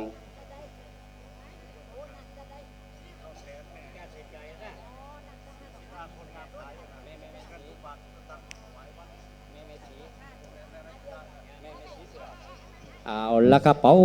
กับรับเข้าแตนคุณแม่ศรีดานะครับเนาะกับซองนะครับถุงละเท่าไร15 บาทเนาะอ๋อถุงละ15 บาทไม่เอ่ยถ้าไอ้ป้อยแม่ล่มครับซื้อกันนะข้าวแตนของแม่คุณแม่ศรีดานี่ชะตางทุกบาททุกตังเข้าวัดได้บุญ2 ต่อแม่ไหนก็ได้กินข้าวแตนไหนก็ได้เงินเข้าวัดแถมนะครับเนาะแม่ศรีดาก็ได้บุญนักอีป้อยแม่ก็ได้บุญนักได้บุญหลายนะครับเนอขออนุโมทนาได้บุญ2 ต่อเนอกลับไปซื้อของคุณแม่ศรีดาข้าวแตนนะครับได้กินข้าวแตนอิ่มท้องอิ่มไส้ปลายปอแม่ศรีดาก็เอาสตางค์เนี่ยไปถวายเข้าวัดแถมอีป้อยแม่ก็ได้บุญทำต่อหนึ่งครับขออนุโมทนาฮะป้าละกันไปอยู่ที่ไหนล่ะเฮ้ยอันกะแม่เรือนคำแก้วแปลงจันนะครับอันนี้ก็บ้านปงไงปงหนองเนาะอันนี้ร่วมชื่อที่ดิน200 บาทนะครับอนุโมทนาเสร็จนะครับขอกรุณาอ่านชื่อกับเนอะเปิดคดียินชื่อของเพื่อนอาตุพี่ไว้ร่วมทำบุญหล่อเตียนพรรษาแม่มารีอินทเทพบ้านม่วง3 ปีลีนะครับเนาะอนุโมทนาตัวนะครับเนอะแม่นวลศรีใจสุยะ40 บาทอำเภอดีจังหวัดอุบลแม่ทูลพุ่มเฟย20 บาทแม่เพนจันเทพปัน20 บาทแม่มริวันวัยวุฒิ100 บาท100 ตรีหญิงกับปฐมทิพย์ราชวังเมืองนะครับเนาะครับอันนี้พร้อมครอบครัวของเพื่อนนะครับร่วมทำบุญ100 บาทครับขออนุโมทนาตัวนะครับนางวิไรวันพมมาสนนะครับอันนี้ก็พมมาเสียนตัวสอหายไปพมมาเสียนพร้อมครอบครัวของเพื่อน100 บาทครับขออนุโมทนาตัวนะครับเอาละครับมาพี่เอาละครับอันนี้ก็ผมขออ่านรายชื่อกิจกรรมนะครับ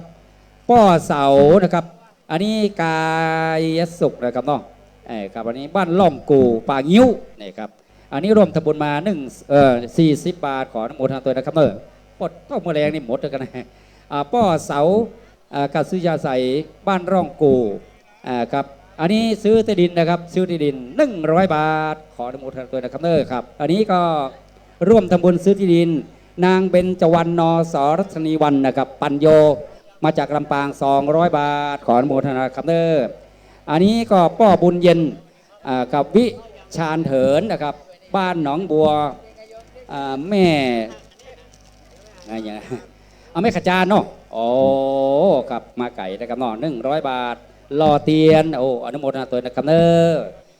กับนอนนี้ก็เด็กหญิงรัติยาตะชิ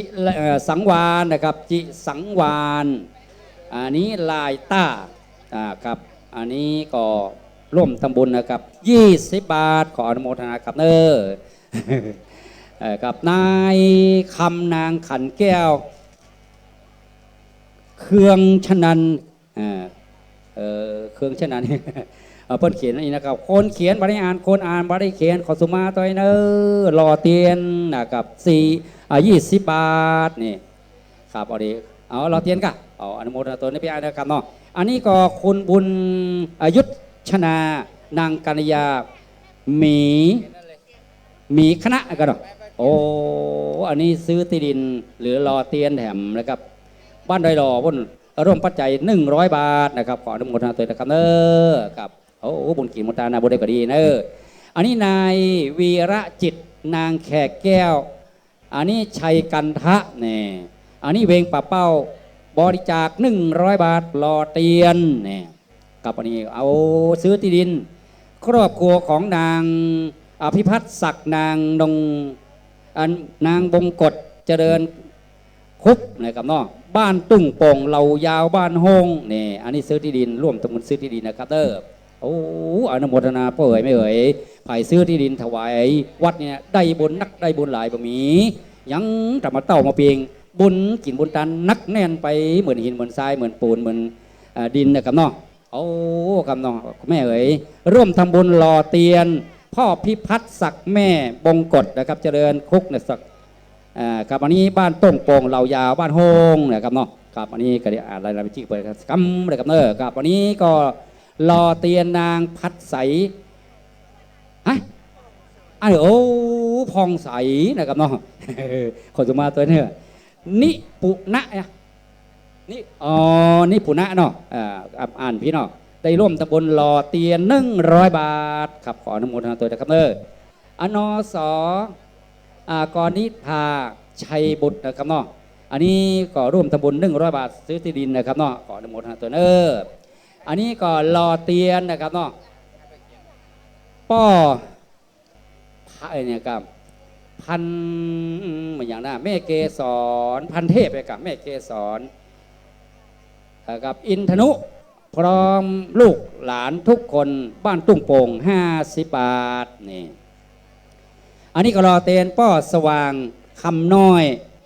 กับเวียงป่าเป้ากับ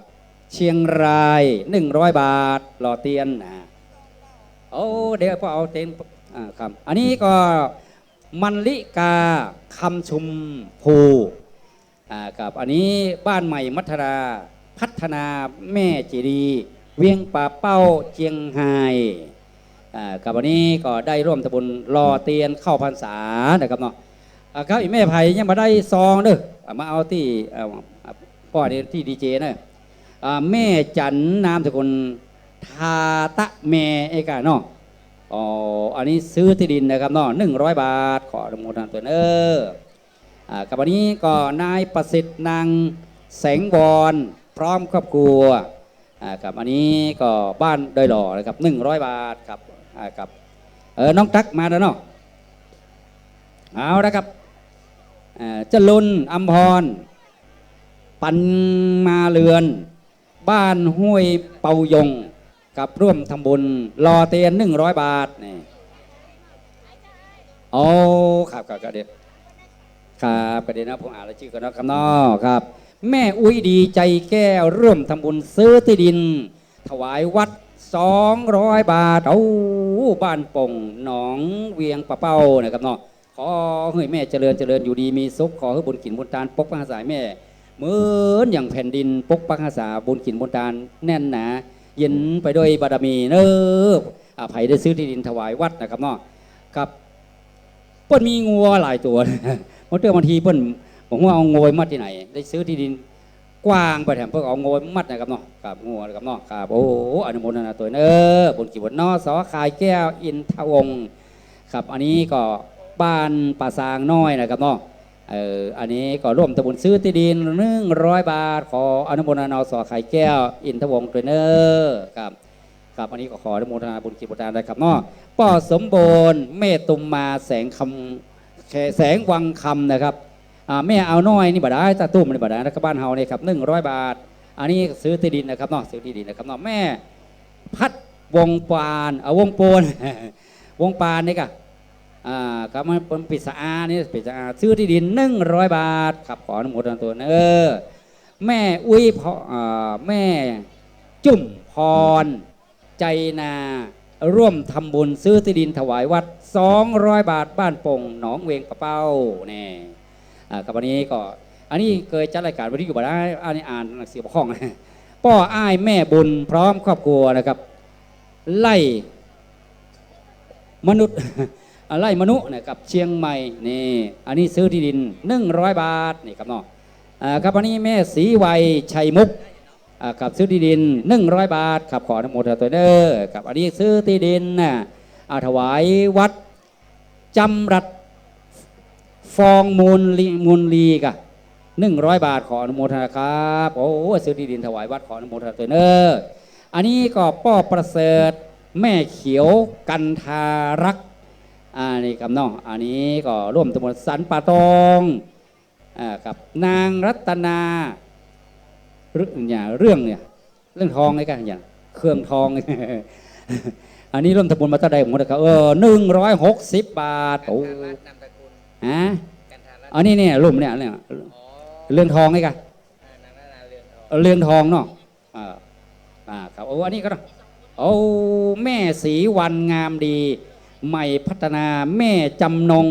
ใหม่พัฒนาจำจงปูเนี่ย50 บาทเวียงปะเป้า50 บาทโอ้อนุโมทนาตัวนี้แม่เนอขอบุญรักษากำจูอยู่ดีมีสุขขอมีโชคมีใจ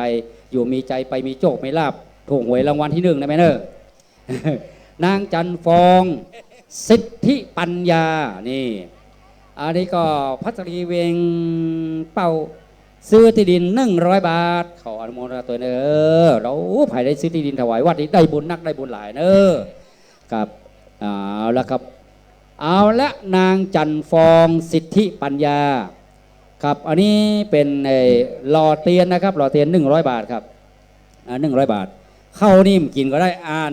มันได้กลืนน้ำลายถูกเก่ามันได้กินมาแล้วนางทองสายวงเวียนชัยนะครับเนาะเอาละปาซักนี่บ้านกลางโอ้อันนี้ร่วมตำบลซื้อที่ดิน100 บาทเดี๋ยวขออนุโมทนาตัวนะครับเนอครับแม่ทองเล็กจอมพันธ์บ้านเนี่ยนะครับบ้านแดนในกันเนาะดอยแดนในกันเนาะโอ้อันนี้ก็100 บาทหล่อเตียนเข้าพรรษานี่ครับอันนี้บะหมี่ชื่ออย่างมุบะหมี่ชื่อแม่เป่งสารอินนะครับโอ้อันนี้ก็พระบาทตำบลมะกอกนี่ร่วมตำบล100 บาทขออนุโมทนาตัวเนอครับอันนี้ก็นางแก้วนาชัยบุตรเนี่ย100 บาทร่วมตำบลหล่อเตียนเนี่ยขออาร์ตเด็กเนอนางจันศรีกันทิยะนาเรือน50 บาทร่วมหล่อเตียนนะครับเนาะครับอันนี้ก็ซื้อที่ดินอันนี้นายถาวงศาครับบ้านดงปังยิ้วเวียงปะเป้าเจียงไฮ้100 บาทซื้อที่ดินป้าหนานป้าจันครับผมขออนุญาตเนอครับผมเจริญพรญาติโยมศรัทธาท่านทั้งหลายที่กำลังงุ้ยขนมเส้นก็ดีกำลังดูดก๋วยเตี๋ยวก็ดีกำลังกุ้ยตำส้มก็ดีฟังทางนี้เนอทางนอกทางในก็ผมฟังนี่ท่านทั้งหลายปุ๊ดตื่นวันนี้นะญาติโยมศรัทธาทั้งหลายกำลังภาพจะขอแจ้งกำหนดการในภาคเที่ยงภาคบ่ายพิธีหล่อเตียน ย้ำแห่งกรรมนึ่งโดยละเอียดนะครับตะกี้เบื้องต้นนะครับเนอะ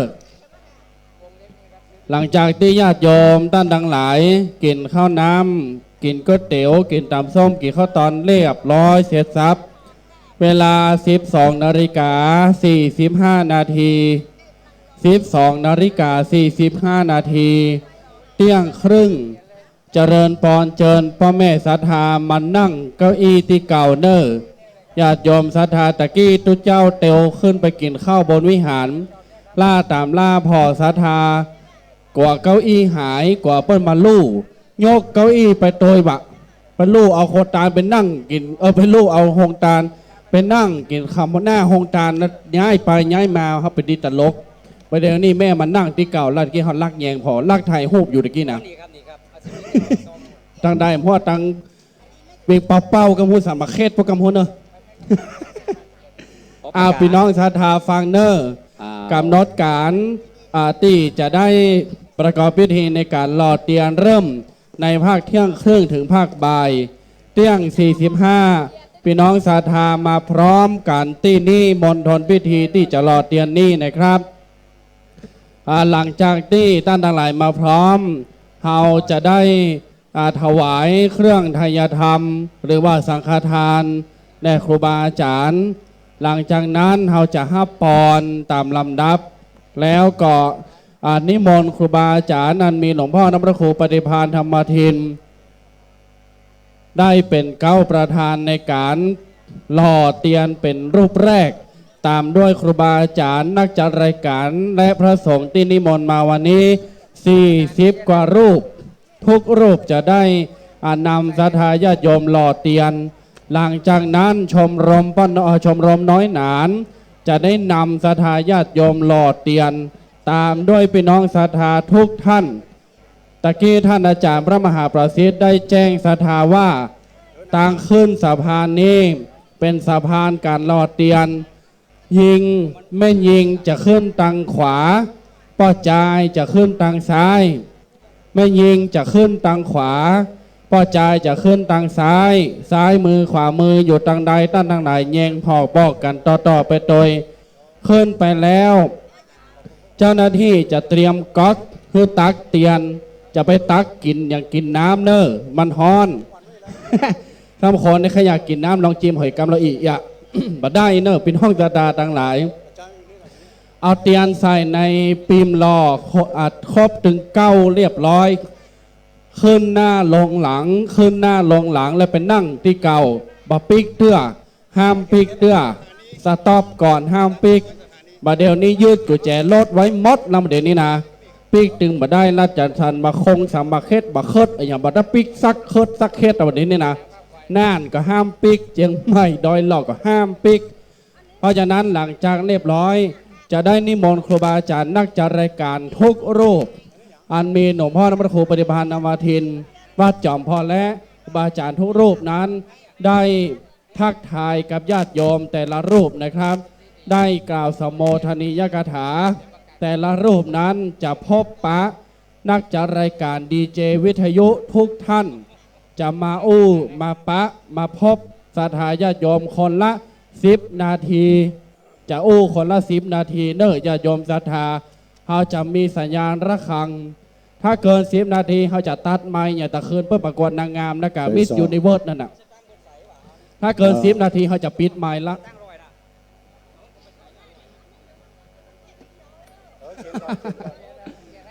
ญาติโยมศรัทธาทั้งหลายจะแจ้งกำหนดการดังต่อไปนี้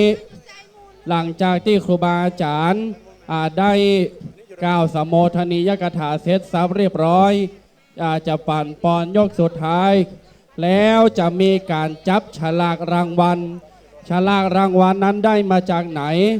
ฉลากรางวัลนั้นได้มาจากที่พี่น้องศรัทธาเขียนชื่อลงในเนี้ยจะจับขึ้นมาแล้ว500 ท่านหรือกี่ท่านบอกว่านะครับเป็นรางวัลพิเศษท่านอาจารย์มหาประสิทธิ์จะจับฉลากมาแล้วจะประกาศให้มารับให้มาฮับของที่ระลึกนั้นมีรถเครื่องไผ่อยู่น่านอยู่เจียงไฮ้ได้รถเครื่องท่านอาจารย์มหาประสิทธิ์คือขี่ปิก ห้ามส่งรถห้ามเอาฝากเด็ดขาด เพราะฉะนั้นพี่น้องศรัทธาท่านทั้งหลาย มีรถเครื่อง มีตู้เย็นมือถือกระติกเข้า แล้วก็มีโทรศัพท์มือถือนะครับ ท่านทั้งหลายจะได้อะไรอย่างก็ติดตามตอนต่อไปเนอะญาติโยมเนอะเพราะฉะนั้นแล้วอันนี้แจ้งกับพี่น้องศรัทธาว่า ถ้าไผ่ปิกก่อนจะไม่ได้รับของที่ระลึกเปิ้นจะมีการรุ้นรางวัลจะมีการจกเบอร์จับฉลาก แล้วญาติโยมที่มาบัดเดี๋ยวนี้นะครับไผ่ที่ลงทะเบียนแล้วยังไม่ได้รับวัตถุมงคลเป็นพระรอดลำพูน1 ตลับรุ่นวัดช้างคำให้ไปรับที่โต๊ะอำนวยการได้ เตรียมไว้ 2,000 องค์ไผ่ที่เอาไปเผื่อคนนั้นคนนี้ขอเอาคืนตัวเนอร์ไผ่เอาเผื่อไอ้ป้อไอ้แม่ที่บ้านเพราะเปิ้นบ่ได้มาลงทะเบียนแต่ไปกินบะปอห่อโดยบดีเนอร์ป่าซางหลับปูนเปิ้นแบบเนี้ยพี่น้องศรัทธาทั้งหลายเพราะฉะนั้นแล้วไผ่ที่เอามาเพื่อคนนั้นคนนี้กรุณาเอาไปคืนณบัดนาวนี่ เพราะฉะนั้นแล้วไผ่ที่บัดได้วัตถุมงคลที่ลงทะเบียนเพื่อปิกไปเอาที่กองอำนวยการนะครับปิกไปเอาที่กองอำนวยการบัดเดี๋ยวนี้ถ้าแหมเบิร์ดมันมดจะเสียใจใสเจียด้วยเนอะอาลาญาติโยมศรัทธาทั้งหลาย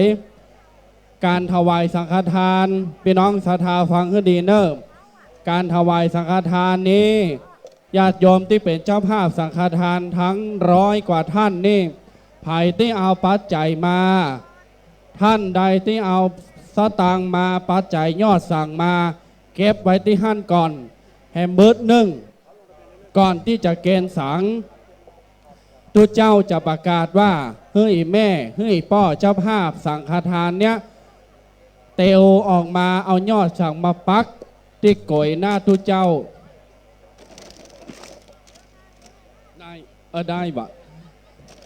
เตวออกมาเอายอดสางมาปักที่โกยหน้าตูเจ้าเอาใส่ย่ามตูเอาใส่โกยหน้าตูเจ้าเนอะญาติโยมศรัทธาทั้งหลายแล้วบัดต้องแยงว่าจะต้องครบกู้ตนก็ได้ท่านเปิงใจฮัลโหลดับไปเหรอท่านเปิงใจตนท่านตูเจ้าตนไหนลักเมาตูเจ้าตนไหนประฮื้อตนท่านก็ได้เนอะให้ลักเมาเสียงตูเจ้าตีนไหนก็ไปฮื้อตัวเจ้าตนท่านก็ได้ตัวเจ้าล่อบ่ล่อแยงพอวันนี้มาหมดพี่น้องศรัทธาญาติโยมทั้งหลายตัวเจ้าที่ยืนปากแบบโออยู่นี่วัดสปุงน้อยเนอะตัวเจ้าเคสปุงน้อยที่ปากนักหรือเปิ้นนี่นะอยู่สปุงน้อยขอห้ามบ่ได้สัก100กันนะเบิดนี่ระวังให้ดีแม่วันนี้นะ 100 กว่าท่านตามามภาพจะขอประกาศรายชื่อรายนามณโอกาสบัดนี้ถ้ารายชื่อรายนามไผไม่มีหรือรายชื่อรายนามผิดขอให้มาแจ้งตามามภาพหลังไม่ให้มาแจ้งตามามภาพก่อนทำพิธีเพื่อที่จะได้แก้ไขต่อไปนะครับบางท่านนี่มาแจ้งว่าตึงมือตึงวานท่านอาจารย์มหาประสิทธิ์ประกาศวิทยุรายชื่ออีแม่อีป้อบะหมี่อันนี้ก็มาแจ้งวันนี้ได้แหมอย่างหนึ่งญาติโยมศรัทธาทั้งหลายน้ำส้มปล่อยน้ำมนต์นี่ฮือต้านทั้งหลายก้อยๆมาให้ก้อยๆมาเอาโดยจะนิมนต์ตุลุงแดงวังสะแกงบินเจ้าอาวาสมาตุลุงแดงม่งน้อยก็จะรายการเดี๋ยวเฮาเนี่ยถึงคือปากสักกรรมมาเฮาถึงปากนักหรือเปิ้นนี่มาขจายขจายวะฮะภายข้าได้น้ำมนต์มาหาตุลุงแดงบัดเดี๋ยวนี้แล้วก็ฮือตุลุงเอาห้องตุลุงขึ้นเดือดร้อนฮือตู้ปี้แดงจะไปลูกกันเนออีแม่เนอกันลูกนี่เขาจะเอาน้ำส้มปล่อยนี่ฮะใส่คือแม่ของคนกับพลอะล่ำมันย่ำล่ำไป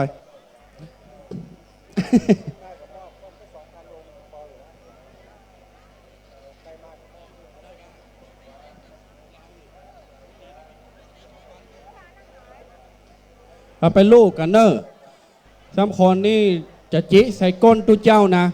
ตุเจ้าตุลุงแดงมันเดียมอีแม่ ตุเจ้ามันบักเคยจิไม่ยิงสักเตื้อ ใจบดีนะเดี๋ยวนี้นะทุ่นลุงแดงเนี่ย เอากำน้อยเนอแม่เนอเอากำน้อยก็เดี๋ยวเขาจะนับถอยหลังอย่าเพิ่นเขาดาวนี่ละก็5 4 3 2 1นี่หมดเวลาแล้วเนอะ ขจายตุ๊เจ้าแห่นี่จะนับละอีบะ นี่แม่เอาละอันประเดี๋ยวนี้ตะกี้ตู้แดงกินแกงมะนุนกินข้าวตอนกับแกงมะนุนพามายุนนี่กันระวังตู้แดงตดหอมเนอะ เอาตู้แดงตดหอมนี่มันแตกบะแตกบึ้งอ่ะเนอะ เอามดเด้อไอ้แม่ใจเย็นๆตู้แดงไปเอาหื้อหน้ากะตู้แดงก็ได้ เลยแหมน้อยเดียวเลยแหมสัก10 คนนี่เนอะเขาจะนับถอยหลังละในชี้บัดทบแล้วเนอะชี้บัดทบไล่ละ เอาแม่นละ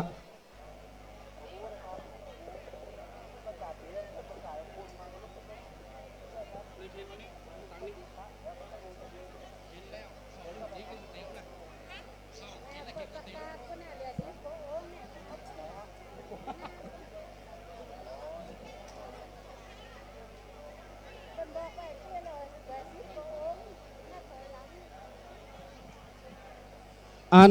เอาใครจักตู้แดงออกมาแต้มเด่นนี้นะตู้แดงก็เดียมนำเด่นเนี่ย หมดแล้วเนอะหมดแล้วหมดละติ้งนางน้อยหน่อยติ้งนางน้อยหมดละเนอะ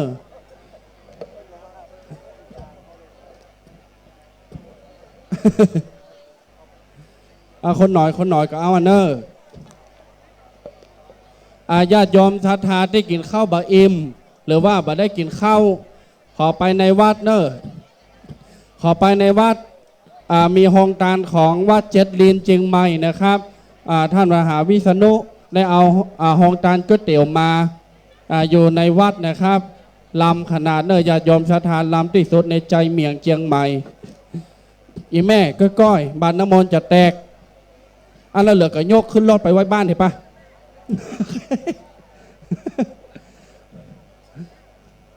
โยกไปไว้บ้านเห็นแม่ปะ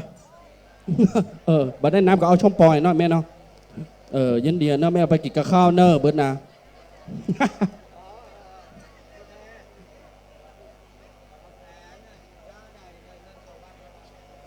อันของแม่ดาคนงามเจียงไฮวปปเวียงป่าเป้าเพิ่นเอาข้าวแตนมา200 ถุงละ15 บาทประเดี๋ยวนี้จะฮื้อปู่จาบัดเจ้ามาขายปู่จาคนละ15 บาทชาตังตึงมดจะเอาถวายตุ๊กเคสปุงด้อยตนเดียวมด ว่าเล่น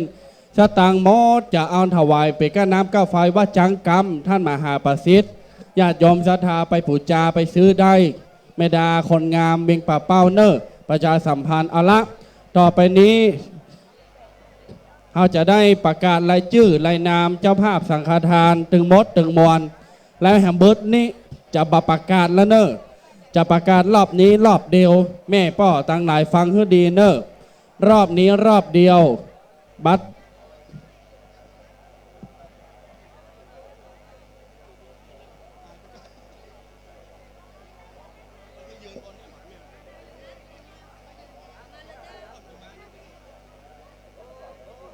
บนฟ้าพราวงามด้วยแสงเดือนนี่หาใครหานก็หานเห็นเนอะตัวเจ้าสปุงน้อยงามหรือมหาประสิทธิ์จังกรรมก่อนเดี๋ยวนี้นะรอเหลืออาจารย์บรรยง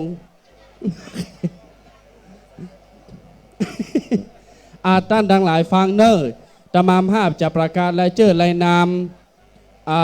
เจ้าภาพสังฆทานตึงมดจะประกาศเพียงรอบนี้รอบเดียวเท่านั้นนะจ๊ะประกาศรอบนี้รอบเดียวรอบอื่นไม่มีแล้วแฮมเบิร์ตนี่จะประกาศว่าไผ่ได้ฮับเป็นเจ้าภาพสังฆทานต้านดังหลายที่มีรายชื่อและที่บ่มีรายชื่อแฮมเบิร์ตนี่ฮื้อมาปักยอดสั่งหน้าตุเจ้านะครับฟังให้ดีเนอะอันดับ1 ก็เดี๋ยวเขาขอภัยเอาน้ำมาแกมนี่สักคนหน่อยเดี๋ยวแกนแกนอักในคอแห้งเนาะแม่อวนกิตติลังกา แม่จันเรือนใส แม่เดือนเพนทิมวาง ยินดีป้อนเนอร์รูปหล่อได้ป้อนนี้นะหล่อเหลือตัวเจ้าหน่อย แม่นี่ก็งามพี่ลี่ แม่เดือนเพมทิงวาง แม่สายทองธัญแก้ว แม่ไข่แก้ววงคำแม่ปราณีสุทธินั่น คนรุ่งลาพินกันทาสี แม่จันชัยป้าบุญธรรมแม่รัตนาสังคำฟั่นแม่บุญปันจากศพเนี่ยจอมตองแม่คำแปลงปทุมทาแม่เป่งใจคำเจ๊สมบูรณ์อิสระรังกุลป้อศีลาแม่บนศรีสร้างแรงป้อสีโทนแม่มาลีจันดาแม่เพนต้าจางแม่ปราณีป้อสุเทพธรรมพิกุลแม่จันแม่จันปางงิ้วบ้านปางงิ้วแม่อุยล่าวงสายะแม่บัวคำกุณนามาแม่อุยติบมีใจแม่วันนาดีแม่วันดีปาทายะแม่ทนจำปาวันแม่ฟองคำชัยลังกาแม่ทองเรือนปัญญาเล็กพ่อสมบูรณ์แม่กันตีนายนพดลตะมาถึงบัตตะก็ถึงมาวันเนี้ย แม่คำล่าแก้วประภาคนลุ่งราชนีเด็กชายภูมิพัฒน์ป้อบุญมาแม่แสงล่าวรรณศรีป้อเย็นวิชาเถินแม่จิราพันธ์โมป้อ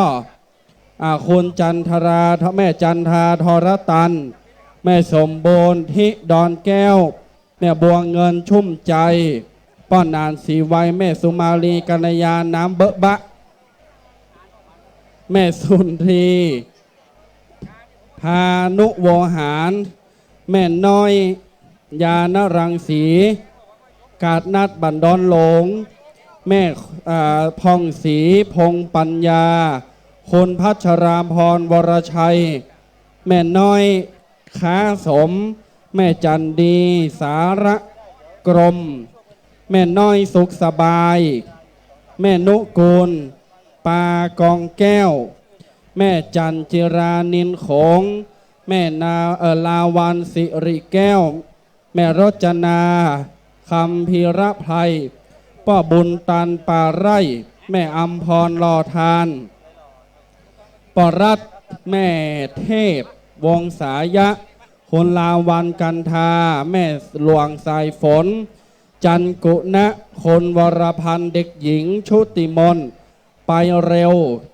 แม่โซดาบ้านวังผางแม่พิจิตรานางสาวปัทมาแม่คำดิบแก้วพรหมะดาบตำรวจสมเกียรติคนรุ่งนภาคนบนราชคนนำพาสาวบนตันคนน้ำเพชรทรเทพแม่บัวผันใจวงแก้วคนอรพินกองน้อยคนแม่เอื้อภัยชัยยองป้อสีไวปันทัดช้างแม่บันทาธรรมกาศพระอาจารย์บุญชัยธรรมยาโนวัดบุญรอดจากกทมเกาะทุ่งม่านใจรอกรุงเทพมหานครแม่จันดวงพรหมแม่คำมนแม่ลัดดาปงเทวีป้อครู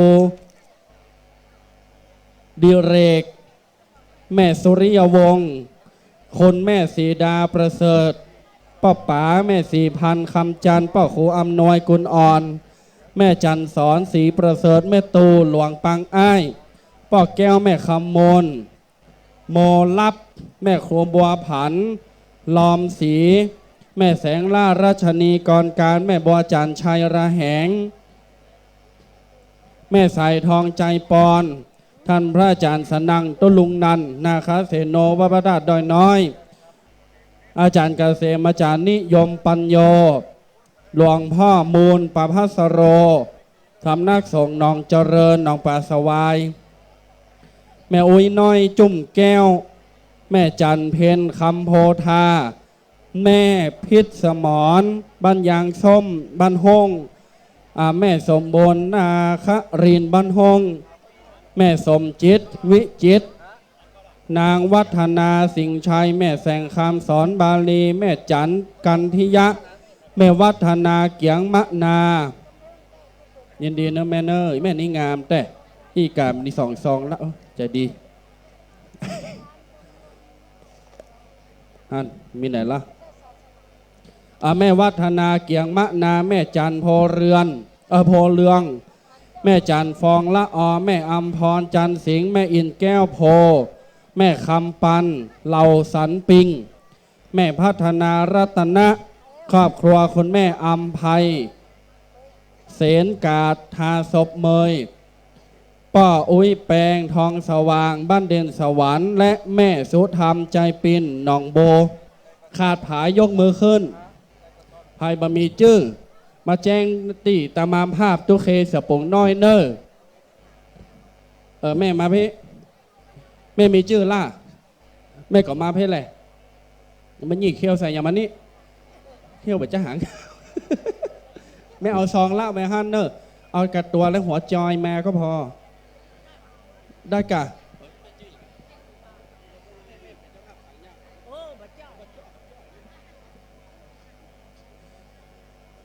ดาวระยับดอก มาเนอร์ญาติโยมศรัทธาตลอดจนถึงพี่น้องศรัทธาที่บ่ได้มาจดแต่ว่าจะเอามาตานเป็นยอดสั่งวันนี้ก็สามารถมาแจ้งได้นะครับเบิร์ดหนึ่งนี่จะได้เจริญปอนเรียนญาติโยมศรัทธาให้ออกมาเอาปัจจัยมาถวายครูบาอาจารย์ตุลุงแดงพิ้นเจ้าอาวาสมานี่ก่อนมาจอยกันนี่เราทำมาหากินหน่อยเร็วเดี๋ยวจดตีตุลุงแดงนี่กันเนอะตุปีแดงก็ได้เมาตุลุงอ่ะเป็น60ได้ฮะว่าห้องตุปีบะอยู่ป60ห้องตุปีรอบอ่ะอย่าเห็นตัวแดงจดนะแมนเนอร์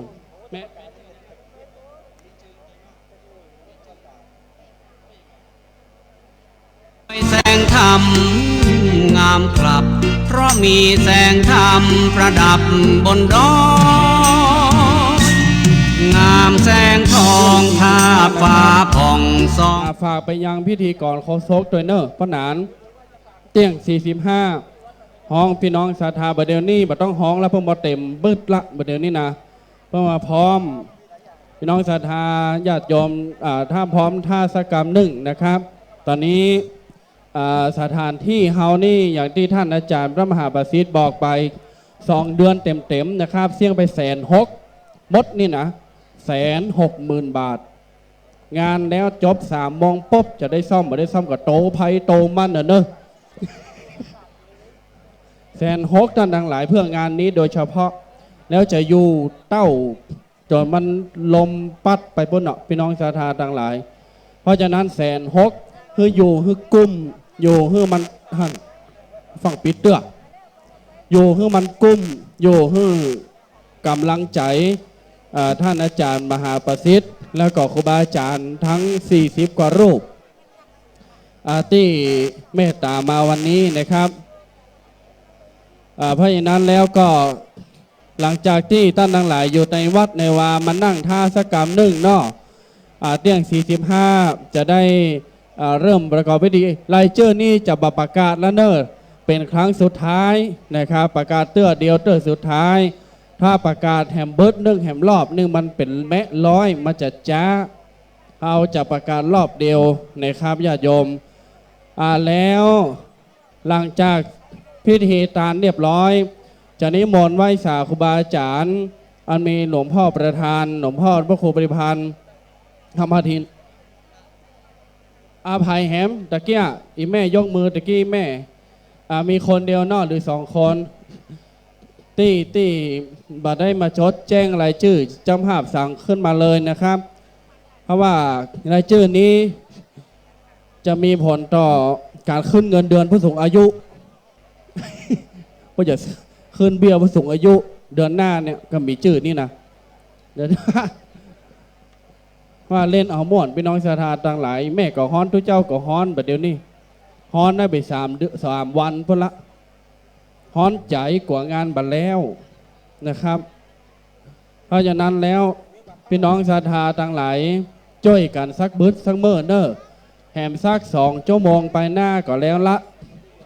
มันจะวุ่นวายตอนเขาจะลู่กันออก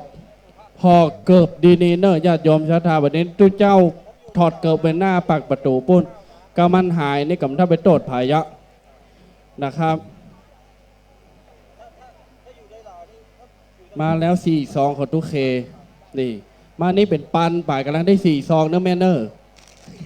เพราะว่าเล่นมาได้เดี๋ยวจะตานคืนท่านมหาบาสิทธิ์มดอันนี้นะครับเป็นถวายก้าน้ำก้าไฟบัจจัยก้าน้ำก้าไฟบาดาลเป็นถวายก้านี่160,000เดือมเปิ้ลแต่แนวว่าแต่ใน160,000เดี๋ยวนี้นะเพราะนั้นแล้วหลังจากพิธีเสร็จญาติโยมทั้งหลายจะได้รับฟังธรรมะข้อคิดนะครับจากครูบาอาจารย์ทุกรูปนักจัดรายการวิทยุทุกสถานีทุกรูปแต่ละรูปนั้นจะให้ข้อคิดให้ธรรมะมาพบปะกับบรรดาพี่น้องศรัทธาญาติโยมทุกท่านในแนวไหนเรื่องอะไรอย่างรูปละ10 นาทีนะครับรูปละ10 นาที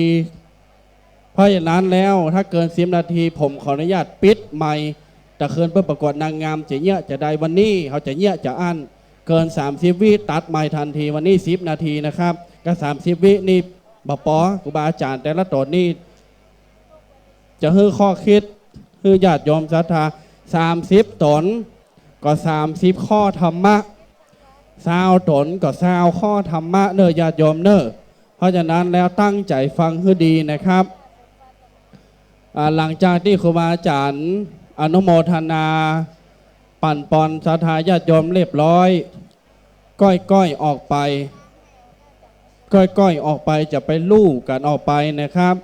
ที่สำคัญจะไปเอาเก้าอี้ไปโตยอย่าแต่เจ้าเนี่ยเอาเก้าอี้ไปกินโฮงตาลโตยอย่าค่ายท้ายลำไปเนอะค่ายล้ำไปแม่ศรัทธาญาติโยมทั้งหลายสักกรรมหนึ่งนะครับจะได้เตรียมความพร้อมต้มการสักกรรมหนึ่งไผ่บ่ต้องปิกเจ้าเนอะญาติโยมมันตึงมีห้านนะบ้านต่างทั้งหลายมันตึงละปิดไว้มันตึงมีห้านนะครับวันนี้ปีในปีหนึ่งนี่เฮามาเอาบุญใหญ่บุญหลวงมาพบมาปะกันเหตุกรรมหนึ่งเมื่อนานทีจะได้มาย่ำเมืองหริพูนใจเมืองแม่ละปูนนี่เป็นเมืองแม่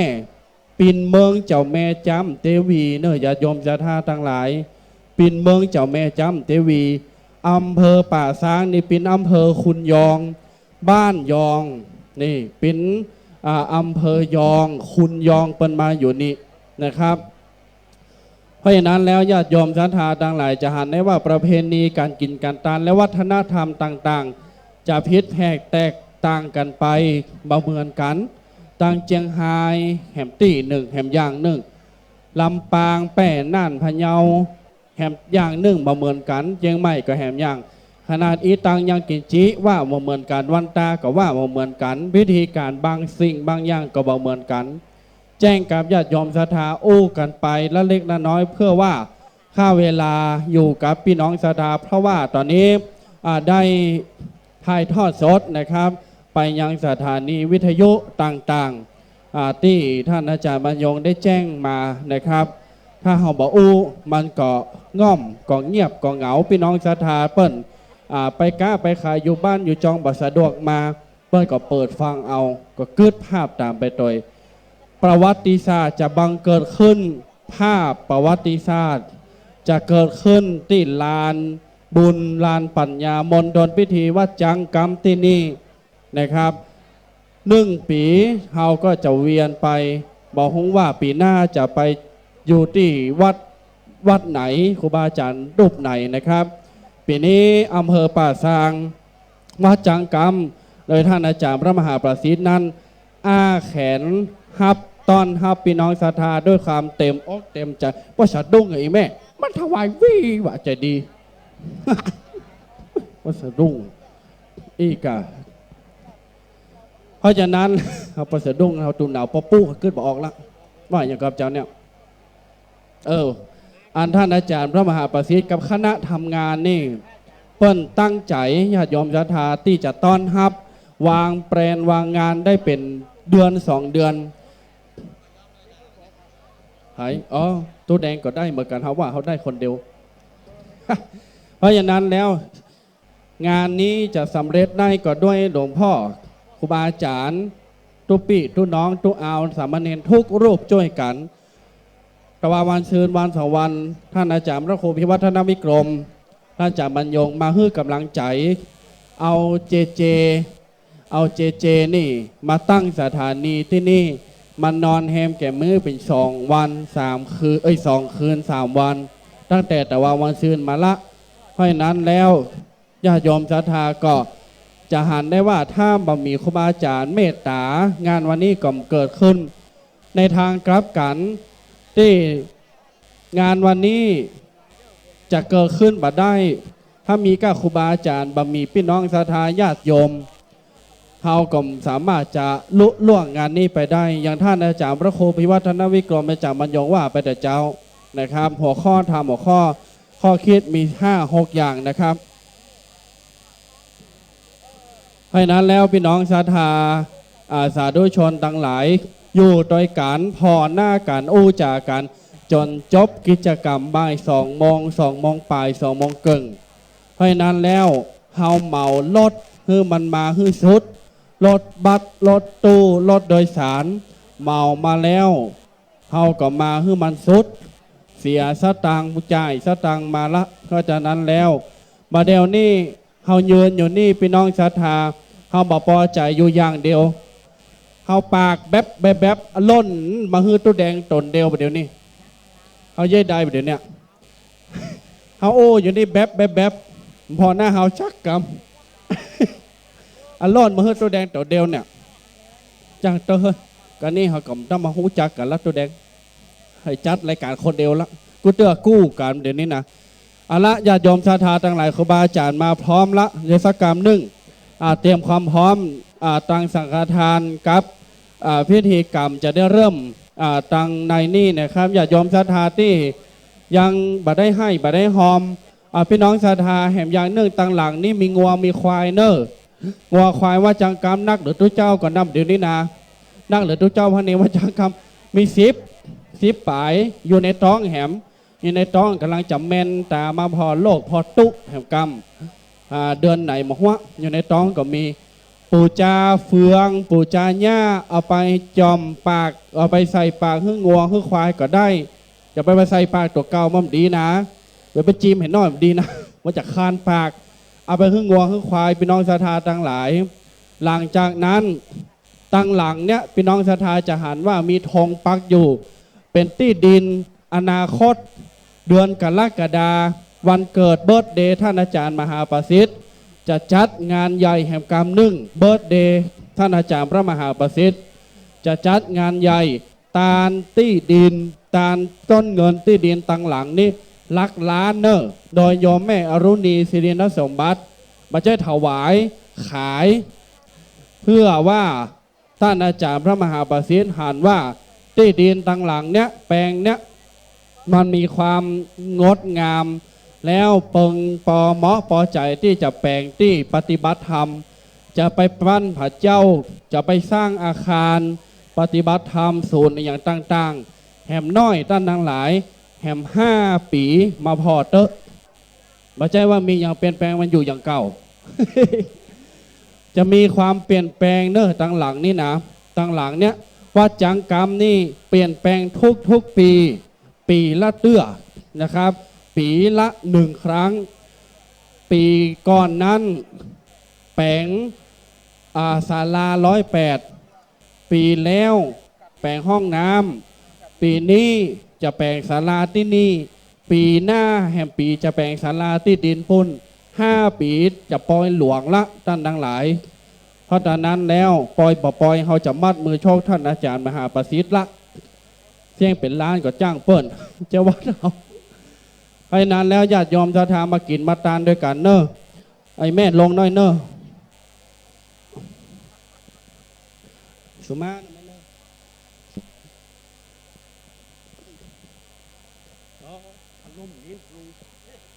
แสง มา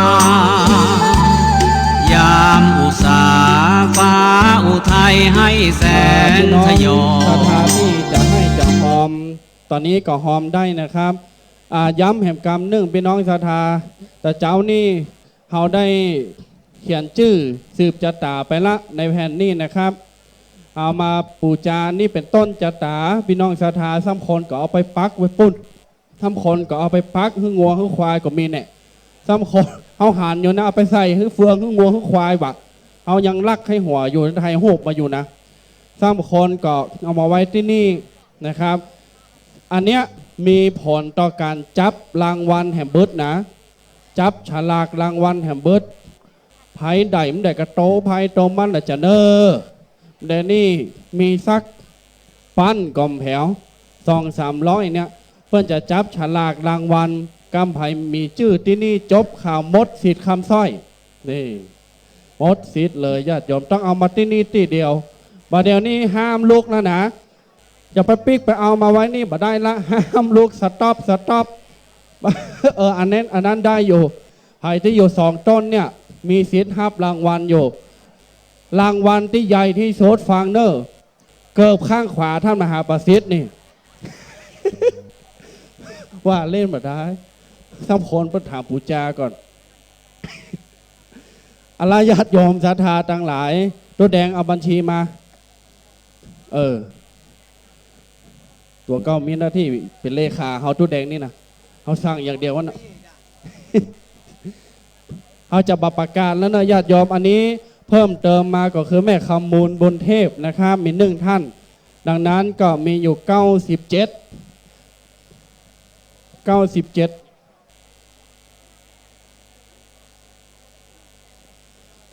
มีบางส่วนบางท่าน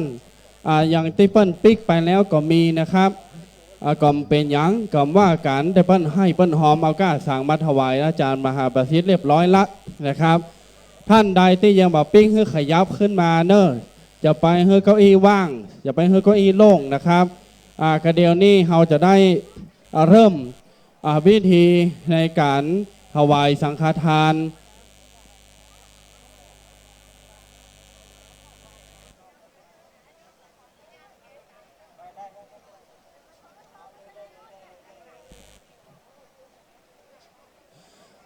นิมนต์ครูบาอาจารย์ที่อยู่ตั้งหลังขยับขึ้นมาเฮ้ยเก้าอี้เต็มเลยนะครับ เพราะว่าจะได้รู้จะได้ทราบว่ารูปไหนมาพ่องแล้วก็เก้าอี้ตั้งฮื้อมันว่างตั้งใต้นะครับครูบาอาจารย์ครับเมตตานะครับไหว้สาธุรูปเลยนะครับตั้งตุเจ้าพระเนนเฮาขอเมตตาไหว้สารัตนาเปิ้นที่บนวิหารนะครับครูบาอาจารย์หลวงพ่อได้พักผ่อนบนวิหารก็มีนะครับ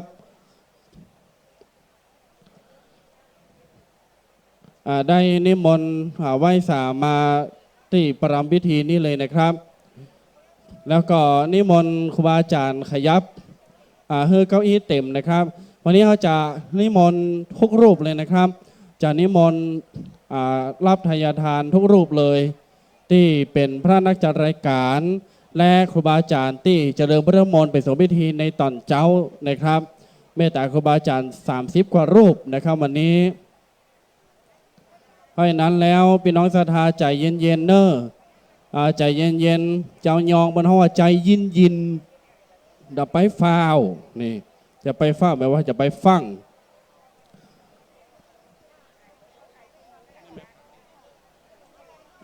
นี่แม่นี่กว่าบาได้เกือบข้างขวาถ้ามาหาดูเอาไว้พ่นแม่เนอะ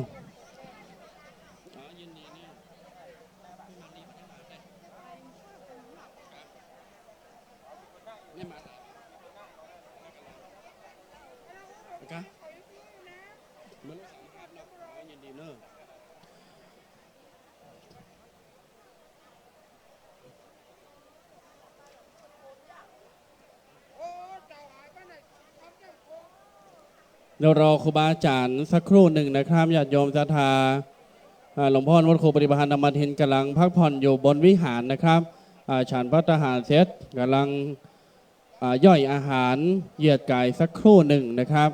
เป็นปกติครับญาติโยมเนอะครูบาอาจารย์ด้วยเจ้าพระเนรพี่น้องศรัทธาก็เหมือนกันจะนุ่มจะเท่า จะตัวน้อยตัวแก่ตัวเท่าเหมือนกันหมดหน้าท้องตึงหนังตามันย่อนนะครับมันดึกให้รับมีหันหมดอ่ะเนอะอดเอาสักกรรมหนึ่งพี่น้องศรัทธาที่ถือปัจจัยอยู่สตางค์นี่ขอฮึกกรรมไว้เลยนะครับแล้วพอดีๆเนอะจะไปสวะขว้างไปตำไปเลยนะครับ เพราะว่า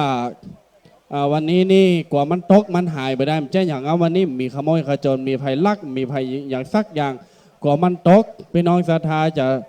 เตียวไปเตียวมาหรือว่าสวะกระเป๋าสวะสลงไว้ไปเลยแล้วกว่ามันตกมันค้าง97ท่านนี่เขาได้แหม3ท่านที่มันปอนร้อยแต่พี่น้องศรัทธาแหม3ท่านนี่ขอคน500ไผ่ไปที่มันปอนร้อยเจ้าภาพพี่น้องศรัทธาต่างหลายเดี๋ยวรอครูบาอาจารย์ตั้งบนวิหารมาครบเราจะได้เริ่มตั้งพิธีที่นี่แล้วนะครับญาติโยมศรัทธาครับ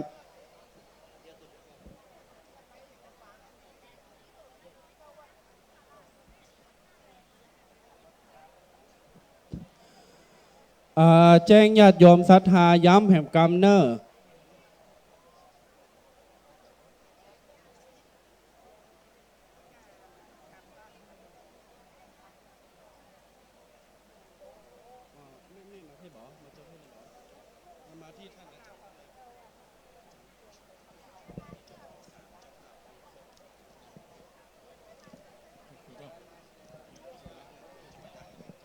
แสงทองงามอารามแคว้นทั่วแดนใหญ่น้อย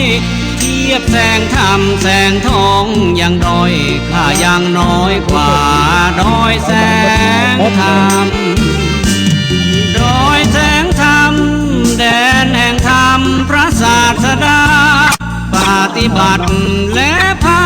วนาดับอวิชชาคนโลกทั้งสามพ้นทุกข์สุขใสหวังได้ใจครองธรรมดับทุกข์เข็น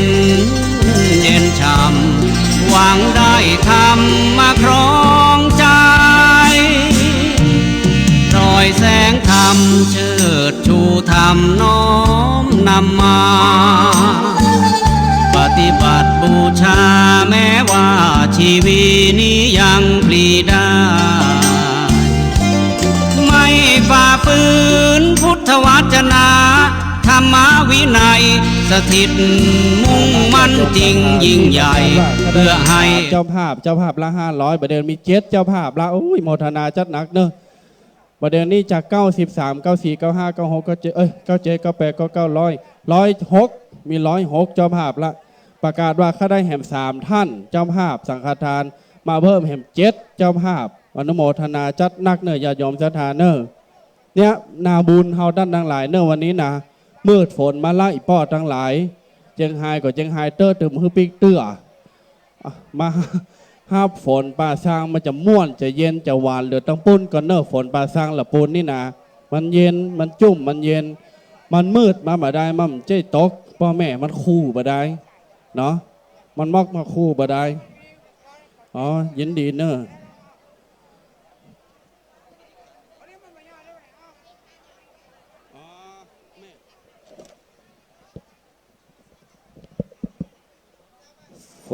ฝนตกเทียมนะครับ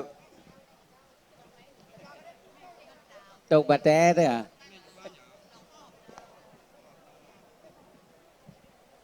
มาเพิ่มแห่ม1เจ้าภาพเป็น8เจ้าภาพแม่สุทัศน์เนาะสุทัศน์สาวใจบ้านหนองครอบแห่ม500 บาทเพิ่มมาติ๊กละนะครับเพราะฉะนั้นแล้วเอามันปอ200ก็ได้เปล่าแม่เนาะ อนุโมทนาจันนักไหว้สาธนาหลวงพ่อพระครูปฏิภาณมาทินนะครับครูบาอาจารย์ได้ขึ้นไปนิมนต์ท่านบนวิหารแล้วบัพปะนะครับบอกว่าท่านอยู่ตังใดที่ห้องน้ำมีก่อนเข้าห้องน้ำกับบ่มีว่าครับครูบาอาจารย์หันก่อนนิมนต์มาตังเพศกรรมนะครับเพราะว่าครูบาอาจารย์4 ตนนี่ไปเซาะในวัดบัพปะนะครับบอกว่าหลวงพ่อไปอยู่ตังใดไหว้สาธนาหลวงพ่อมาที่มณฑลพิธีตังนอกนี่นะครับ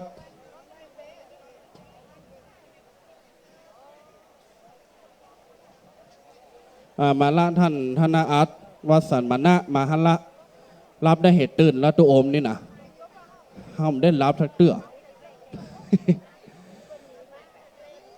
พี่น้องศรัทธาทั้งหลายกำหนดการตะกี้แจ้งไปโดยละเอียดแล้วนะครับแหมอย่างหนึ่งที่จะเพิ่มเติมเนอะปัจจัยที่พี่น้องศรัทธาเอามาเนี่ยวันนี้นั่นมาละไปตกเตื้อปัจจัยที่ท่านทั้งหลายที่เสียบยอดสังเนี่ยบางท่านที่มันเสียบได้ก็เสียบไปเพราะมันเป็นถุงมันไม่ได้เป็นก๋ยถ้าเสียบมาได้พี่น้องศรัทธาเอาตำโต๊ะเคียงที่ปูผ้าสีม่วงตั้งข้างฮันเนอร์เอาตำโต๊ะที่ครูบาอาจารย์ได้ตำข้างครูบาอาจารย์ท่านเนอร์พี่น้องศรัทธาเนอร์ล่อนเข้ามาเนอร์ตังนายเพเนอร์ตังนายนิ่มท่ากลัวละอยู่ตังนายนี่ห่ม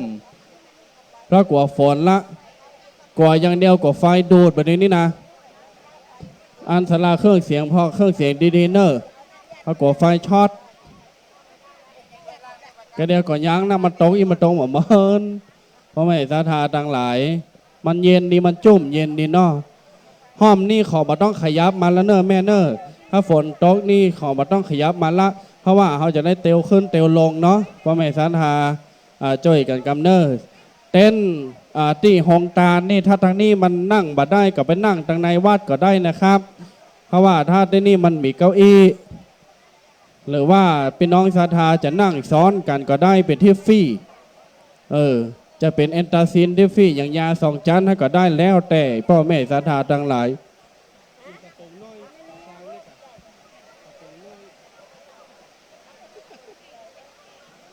เอาต้นสตางค์เข้ามานายเพะเฮาห่วงกับสตางค์มาห่วงอีแม่อีป้อสักคนแบบนี้เนี่ยมาอย่าเปี้ย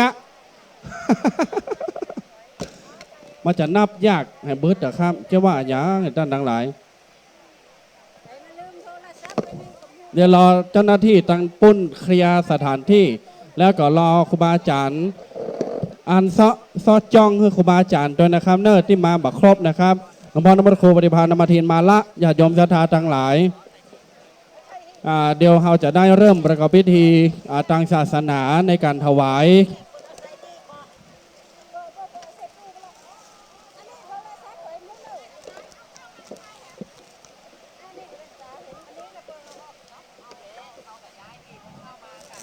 เลือดลอยทั่วดอยแสงธรรม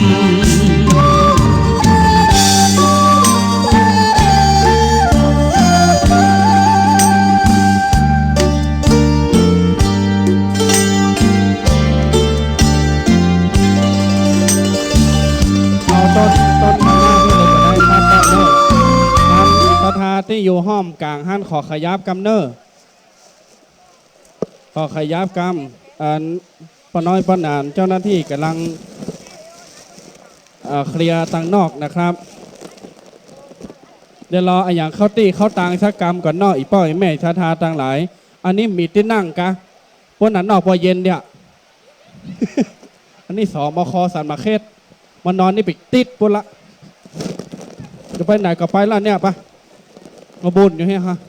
มันประมาณนี้เลยป่ะนอนนี่เลยก็ได้เฮาอู้ยองกว่าเปิ้ลฟังมาโหเลือกมันจุ่มวันยินวันนี้นะตามซุ่มจะตานี่เลยตามซุ่มจะตานี้อันต้นที่มันแบบเปี้ยในกำเป็นอย่างนั้นเนอะตอนที่มันอยู่ตากฝนเอาเข้ามาตังในวันนี้จิตอาสาเนอช่วยกันเนอพ่อแม่ศรัทธาตั้งหลายเนอจิตอาสาพัฒนาศาสนาอันมันยั้งละเทวดาแค่มาหลอดเตียนมันต้องมาเติร์เทวดาสต็อปนิมนต์เทวดาเป็นนอนก่อน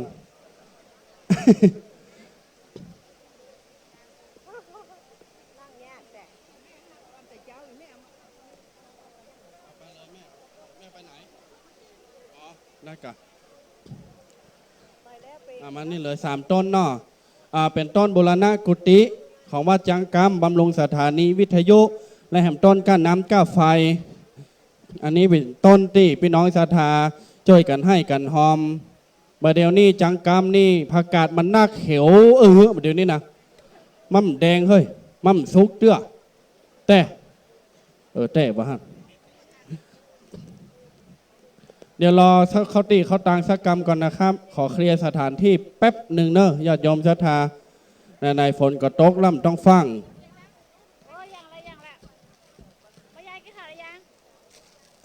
ลำไยมันบอกออกเด้อออกก็มะม่วงเอาเดี๋ยวนี้นะ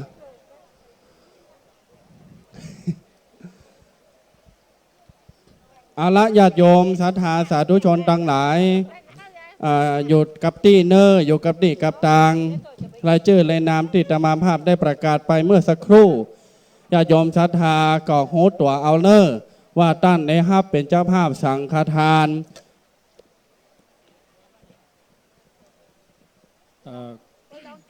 ก่อนจะเข้าสู่พิธีเนาะธรรมาภาพก็ขอแจ้งเรื่องรถทำกรรมเนาะที่มาจองตาธรรมาภาพเนอะถ้าไผ่เอาเบอร์ไปแล้วก็บ่ต้องมาเนาะเอาเบอร์ไปได้เอาเบอร์ก็ขอแจ้งขึ้นมาเอาเบอร์เถอะเนอะ1ป่อแก้วแม่ยุพินที่มา4-5 กันเอาไปแล้วเนาะป่อสะอิ่งเอาไปแล้วป่ออดุลดอยแดน2 กันวานิดาหลวงปางอ้าย1 กันไปแล้วแม่ดีกองตองกายเอาไปแล้วแม่หลวงล่า2 กันเอาไปแล้วแม่แก้วเตอะสกุลนี่มาหรือยังเนี่ยไปแล้วไปแล้วแม่ละนงลักษ์พี่ทองจา2 กันแม่บัวรมมาปินตาไปแล้วแม่กาบแก้วชมพูป่าห้วยแพ่งแม่บัวคำหนองศูนย์2 กันแม่สีทรบุตรชีบงเวียงหนองล่อง2 กันแม่นิดกาวารีอาจารย์เพลินพิษทิพพึกบ้านแป้นแม่ล่าป่าหกฟ้ารถไหนข้อเอกนาแม่บุญศรีแม่บุญศรีสร้างเลงนี่ไปแล้วแต่ว่าแม่บัวเร็วสันเหมืองไปแล้วที่มาได้เอาไปเตื้อก็เจริญพรมาฮับได้เนอะที่เอาไปแล้วก็รักษาให้ดีเลขนั้นเป็นเลขมงคลของท่านเองนะที่บัดได้มาเอาบัตรให้มาเอาได้นะครับท่านอาจารย์ได้ย้อยตายว่าเลขหน้ารถที่ท่านเอาไปนะมันพูกโจกไผ่โจกมันพูกนะ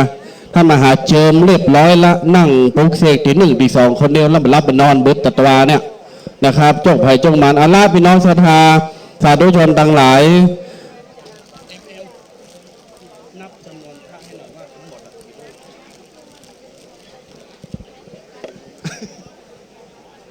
เราจะได้ประกอบพิธีในการถวายสังฆทาน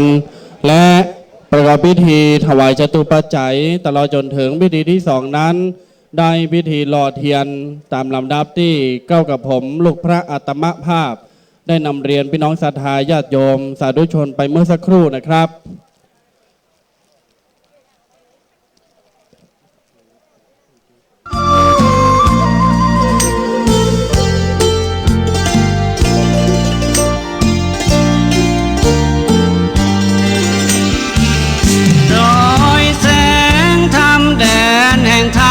พระศาสดาปฏิบัติและภาวนาดับอวิชชาพ้นโลกทั้ง3พ้นทุกข์สุขใสหวังได้ใจครองธรรมดับทุกข์เข็นเย็นนี้จะได้เรียนเชิญเจริญพรญาติโยมศรัทธาสาธุชน30 ท่านแรกนะครับ30 ท่านแรกที่ท่านดังที่อาตมาภาพได้อ่านรายชื่อรายนามไปเมื่อสักครู่30 ท่านแรกเพื่อออกมาถวายสังฆทานแด่ครูบาอาจารย์ตอนนี้ไว้สารนิมนต์ท่านพระมหาประสิทธิ์ธรรมาภินันโทเจ้าวาดวัดจังกรรมได้น้อมถวายเครื่องทยธรรมแด่พระพุทธนะครับการพระพุทธพระธรรมเป็นเบื้องต้นนะครับไว้สารัตนาครับญาติโยมศรัทธาสาธุชนทั้งหลายเพื่อมาเป็นการวุ่นวายเนาะตามภาพจะประกาศทีละ30 ดีกว่าถ้าว่าภัยจะมาก็มาเลยมันจะศูนย์อ่านเนาะ จะเอาทีละ30ไผ่บัจเจ้จื้อไผ่ก็บ่ต้องมาเตื้อได้ยินจื้อแล้วออกมาเนอญาติโยมเนอตอนแรกนะครับตอนแรกนี่จนถึงตอนที่จนตอนสุดท้ายชุดแรกเจิญถ้าได้ยินชื่อออกมาเลยเนอพี่น้องศรัทธาเลอลวดเกณฑ์สั่งตัวเลยนะครับ เกณฑ์สั่งไปเลยแล้วก็เอาปัจจัยเสียบตีสังฆทานไปเลยนะครับป้อแก้วแม่ยุพินทิมาป้อสะอิ่งเอาปัจจัยอันนี้มันลดสุมาเตออันนี้มันลดที่อย่าไปตานเตียนเอาไปต้องออกมาเตออันแม่นั่งนี่ก่อนเนาะแม่นี่แม่นี่ว่าแม่นั่งนี่ก่อนใจเย็นๆนะแม่เนอะใครตาได้แกก่อนมานี่มา อ้าวแม่อวนกิติลังกามาละโต๊ะตัวนี้นาอีวะจุมาเตอแม่ แม่อวนกิติลังกาแม่จันเรือนใสแม่เดือนเพนทิมวางแม่สายทองธัญแก้วแม่ไข่แก้วบ้านบวกก่อ5แม่ปราณีสุธินันท์คนรุ่งละพินกันทาสีแม่จันชัยป้อบุญธรรมแม่รัตนาแม่บุญป่านศพเตี้ย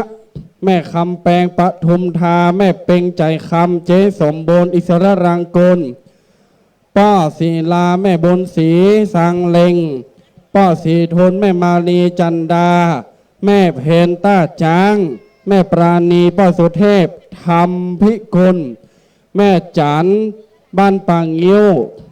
แม่จันชัยชนะบ้านปังยิ้วแม่โอยล่าวงสายะพระเจ้าหน้าที่ช่วยพอตัวเนอร์พระครูบาอาจารย์พระสงฆ์เจ้าหน้าที่ช่วยพอตัวนะครับแม่โอยล่าวงสายะแม่บัวคำกุณนามาแม่โอยติบมีใจแม่วรรณดีปาทายะแม่ทนจำปากันแม่ฟองคำชัยลังกาแม่ทอเรือนปัญญาเล็กป้อสมบูรณ์แม่กันตีนายนพดลตะมา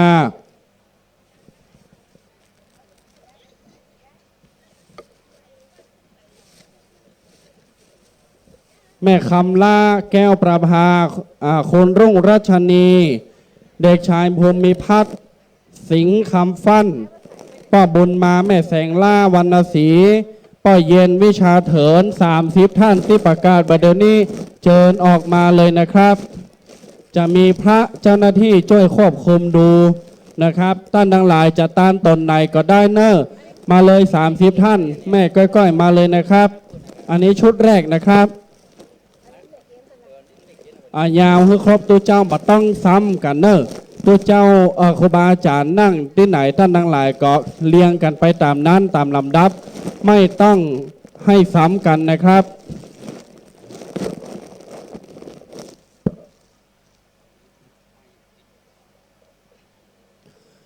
ต่อไปชุดที่31แม่จิราพันธ์โมป้อแม่คุณแม่จันทาทรตันแม่สมบูรณ์ทิดอนแก้วแม่บัวเงินชุ่มใจป้อนานสีไวแม่สุมาลีกัลยาปุ้นสหรัฐอเมริกาปุ้นประเดี๋ยวเนี่ยโกอินเตอร์ไปละประกาศนี้ล่างว่าได้ยินอยู่ก้าแม่สุนทรีธานุโวหารแม่น้อยยานรังสีคนผ่องศรีพงปัญญาคนพัชราพรวรชัยแม่น้อยคำสมแม่จันดีสารกรมแม่น้อยสุขสบายแม่นุกลปากกองแก้วแม่จันจิลานินของแม่ลาวันสิริแก้วแม่รจนาคำพิรภัยป้าบนตันป่าไลป่าไร่แม่อัมพรลอทานปอลัดแม่พานปอลัดแม่เทพวงสายะคนลาวันกันทาแม่หลวงสายฝนจันกุณะคนวรพันธ์เด็กหญิงชุติมนแม่โสดาบ้านวังผางออกมาเลยไม่ต้องซ้ำนะครับไม่ต้องซ้ำเรียงกันไปแต่ละตนเลยญาติโยมศรัทธาเรียงกันไปเลยนะครับอันนี้เป็นชุดที่2เพื่อเรียงกันไปให้ครบก่อนปักไปเลยเนอะญาติโยมศรัทธาทั้งหลาย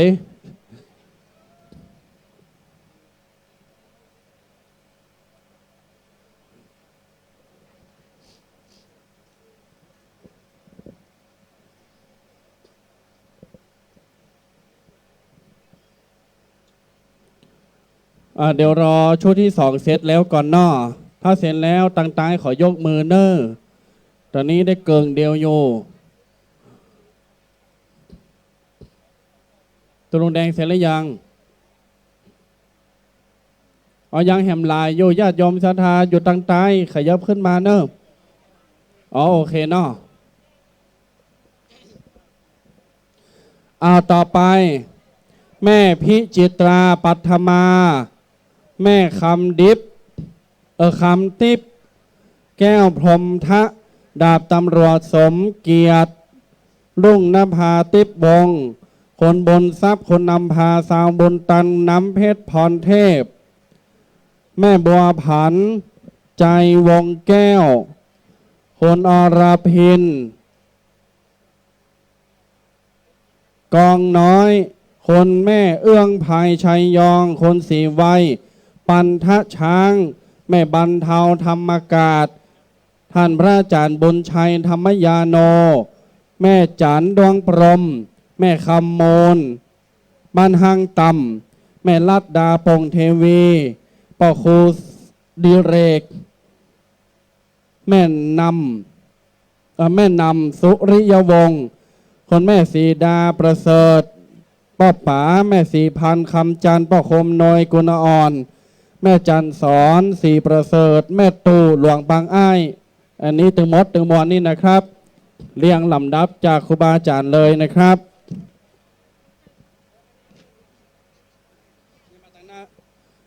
มาตั้งหน้าเนอถวายตัวครูบาอาจารย์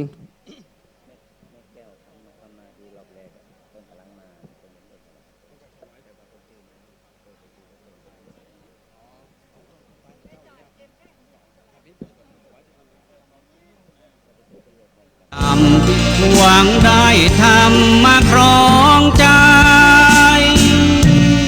ดอยแสงธรรมเชิดชูธรรมน้อ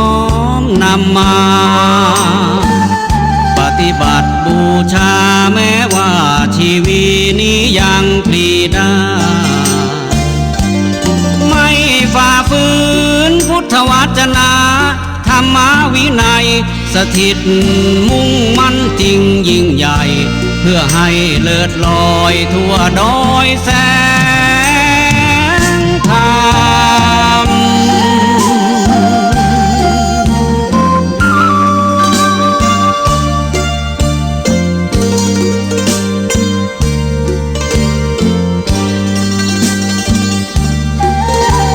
แล้วชุดต่อไป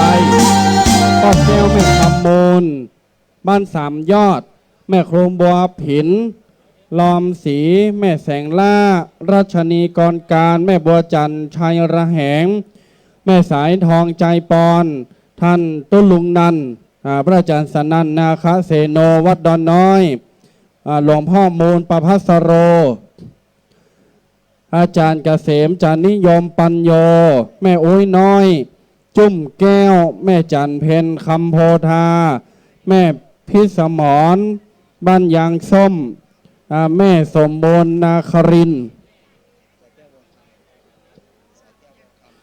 แม่สายแก้ววงคำแม่สมจิตวิจิตบ้านสันปะฮักวัฒนาสิงห์ชัยแสงคำสอนบาลีแม่จันกันทิยะแม่วัฒนาเกียงมนาแม่จันโพเรือนแม่จันฟองละอแม่อัมพรจันสิงห์และแม่อินแก้วโพบ้านร้องเคอกวาวตึงมดนี้ได้ประกาศชื่อแล้วก็ลูกมาเลยเนอญาติโยมศรัทธาที่บัตรลูกนี่คืออย่างน่ะมาได้สตางมามาได้ห้าสังหรือว่าแค่รับเราเข้าบ่อิ่มก็เติงหาบ้านมินิมดเนาะใจเย็นๆเติบได้รอเตียนเตื้อ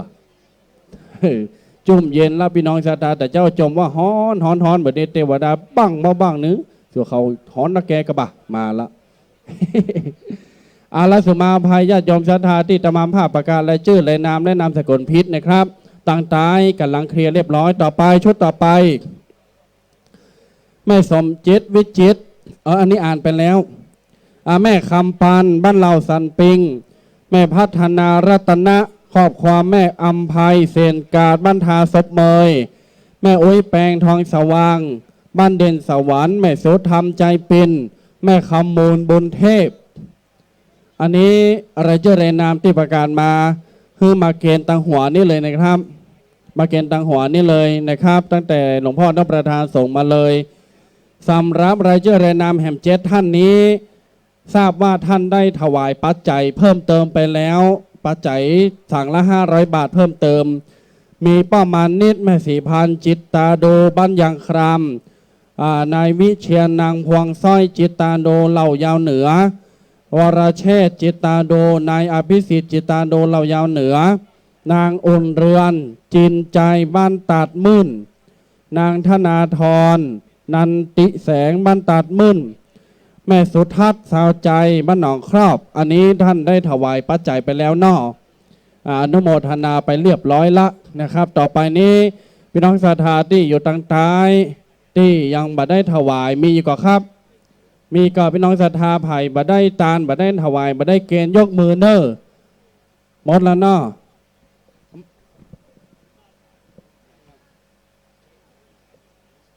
อันนี้ไม่เอาสตางค์มาปักล่ะเอาให้ท่านแล้วก็เป็นอย่างละเนาะโอเค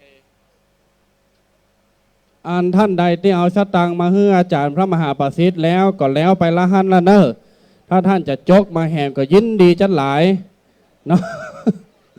รอบแรกท่านทับเจ้าภาพ500 ตานไปแล้วท่านอาจารย์มหาประสิทธิ์ปั่นปอนละรอบที่2ท่านบัดต้องมาแล้วถ้ามาแหมก็500 บาทเป็นปันอันนี้ก็สุดแล้วแต่ไม่ห้ามไม่ขัดใดๆทางสิ้นนะจ๊ะอนุโมทนาไปตามนั้นละญาติโยมศรัทธา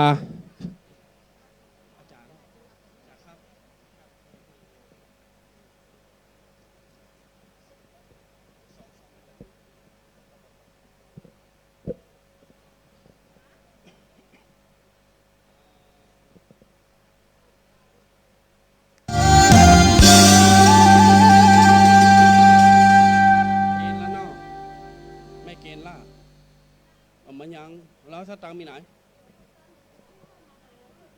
แสดงว่าไม่เกณฑ์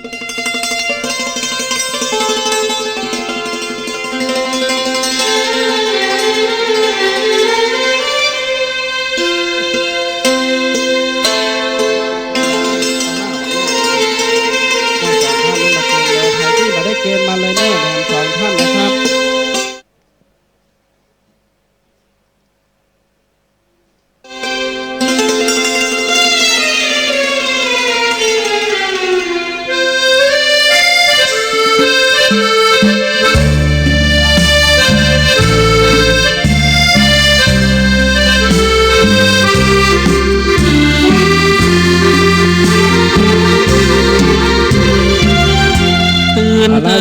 ทุกท่านอย่ามัวหลับไหล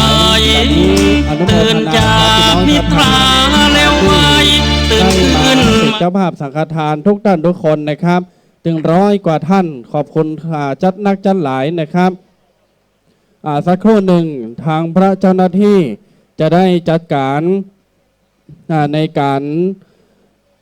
ยอดสังฆทานตามระเบียบที่เราได้ปฏิบัติการญาติโยมบ่ต้องกินแนงแข่งใจเนอะบ่ต้องเวลาอาหารครูบาอาจารย์เปิ้นจกยอดเอาใส่ในกระสอบหรือใส่โกยใส่ถุงเนี้ยพอเปิ้นจะเคลียร์ปัจจัยให้เป็นระเบียบเรียบร้อยตามวาระที่ได้ตกลงกันไว้นะครับให้นั้นแล้วญาติโยมศรัทธาติดตานไปแล้วก็ตานไปละได้บุญเหมือนกันหมดญาติโยมศรัทธาต่างหลายพี่น้องศรัทธาที่ฟังอยู่ต่างบ้านได้เป็นเจ้าภาพสังเราบัดได้มาก็ดีนะครับก็ยกมือสาธุอนุโมทนาเวลาครูบาอาจารย์ปั่นปอนพี่น้องศรัทธาที่อยู่ในนี้ก็ดีที่บ้านก็ตามเกียมน้ำหยาดแล้วก็หยาดน้ำตยไปก็ได้นะครับก็ได้รับอนุโมทนาเหมือนกันบัดเดี๋ยวนี้มันตันสมัยพี่น้องศรัทธาทั้งหลายมันเป็นบุญออนไลน์มันเป็นบุญไฮเทคยุคเทคโนโลยีอยู่ต่างใดบอกว่าอยู่จังหวัดไหนต่างประเทศก็สามารถฮับปอนเหมือนกันได้สามารถฟังเทศฟังธรรมเหมือนกันได้เพราะนั้นแล้วถ้าเรามามีวิทยุมามีสื่อแอปพลิเคชัน หรือว่าในมือถือบ่มีไลน์อย่างต่างๆเนี่ยเฮาก็บ่ได้มาพบมาปะกันที่นี่เพราะฉะนั้นเป็นสิ่งที่ดึงดูดแรงศรัทธาของญาติโยมเฮาอยู่บ้านนี่เฮาบ่ได้มาพ่อเฮาบ่ได้มาหันบ่ได้มาฮู้ว่าเปิ้นเนี่ยอย่างอย่าใดแต่ญาติโยมศรัทธาที่มานี่ยังแขวนน้อยได้ฮู้ได้หันว่าพิธีการเปิ้นตานจะใดตัวเจ้าตัวไหนมาพ่องวันนี้เปิ้นเลี้ยงอย่างฮงตานมีกี่ฮงฝนตกบัดตกยอดเปิ้นใส่จะใดเปิ้นได้แต่ใดพี่น้องศรัทธาฮู้หมดเนาะเพราะฉะนั้นแล้วญาติโยมศรัทธาทั้งหลายที่มาวันนี้นั้นขออนุโมทนาเป็นนักอนุโมทนาอย่างยิ่งจากจิตใจแต่เจ้านี้ท่านอาจารย์พระมหาประสิทธิ์ได้กล่าวไปละเปิ้นว่าเปิ้นกัดอกปะบ่ออกเปิ้นกัดอกหันภาพครูบาอาจารย์มาหันภาพญาติโยมศรัทธามาบักกึดบักฝันเปิ้นบอกว่าคนนักเดือประเพณีส่งน้ำคนนักเดือปล่อยหลวงเนาะคนนักเดือปล่อยหลวงก่อนเนี่ยด้วยแรงศรัทธาที่เฮาท่านทั้งหลายได้รับจาก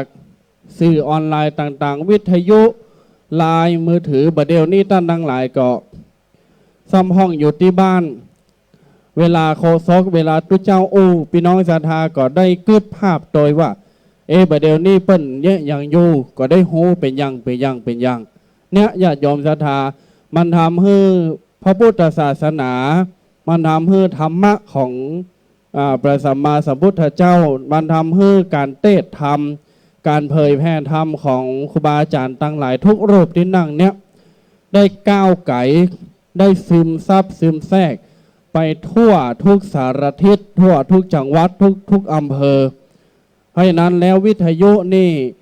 เครื่องเดียวนี่สามารถห้องจิตห้องใจห้องประชาชนคนไทยเขานี่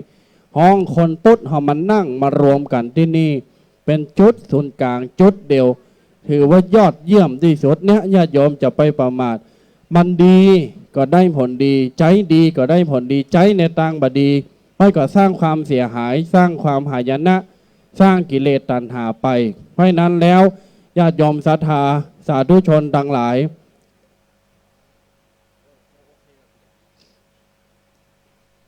ให้นั้นแล้วตามที่ธรรมภาพได้บอกได้กล่าวไปเบื้องต้นเอาละญาติโยมศรัทธาตอนนี้ครูบาอาจารย์ตลอดจนถึงพระเจ้าหน้าที่และป้าน้อยป้าหนานได้จัดเจนจัดแจงจัดแต่งเครื่องไทยธรรมสังฆทานเป็นที่เรียบร้อยต่อไปนี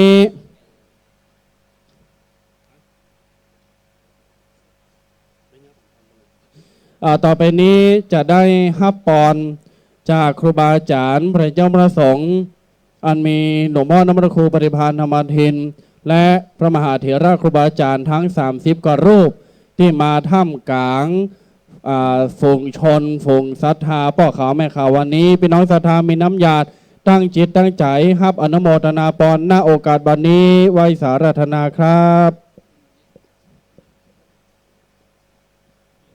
ยะถาวาริวะหาปุราปาริปุเรนติสากรังเอวเมวะอิโตตินังเปตานังอุปกปปติอิจิตังปฏิตังตุมหังกิปะเมวะสมิจฉตุสพเพปุเรนตุสังกปาจันโตปนาราโสยะถามณิโชติราโสยะถาเววาจันโตสัพพะโรโควินาศมาเตภวัตวันตรายโยสังเกกายโยโกภวะอภิวาทนาสิเลจังวุฒาปัจจายโนจัตตารโอธรรมาวัฏอายุวันโนสุขังพลังกาเลตาตันเทสปัน วัฏัญโยเวตมาจาลากาเลนางอริเยสุชุโพเตสุตตาเตสุเวปัสสานามานาตาสาเวตุลาโหติตากินาเยตาตาอนุโมทันยาวาจังกโรนติวานาเตนาตักโอนาเต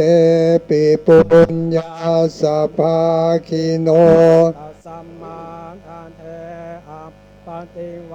นาจิตโตยาตาเทนังมหาปุญญานิปารโลกัสมิงโนติปานินานติภวตุสัพพมังคลังตุสัพพเทวตาสัพพพุทธานุภาสัทธาโสติภวันตุเตภวตุสัพพมังคลังรักขันตุสัพพเทวตาสัพพมานุภาเว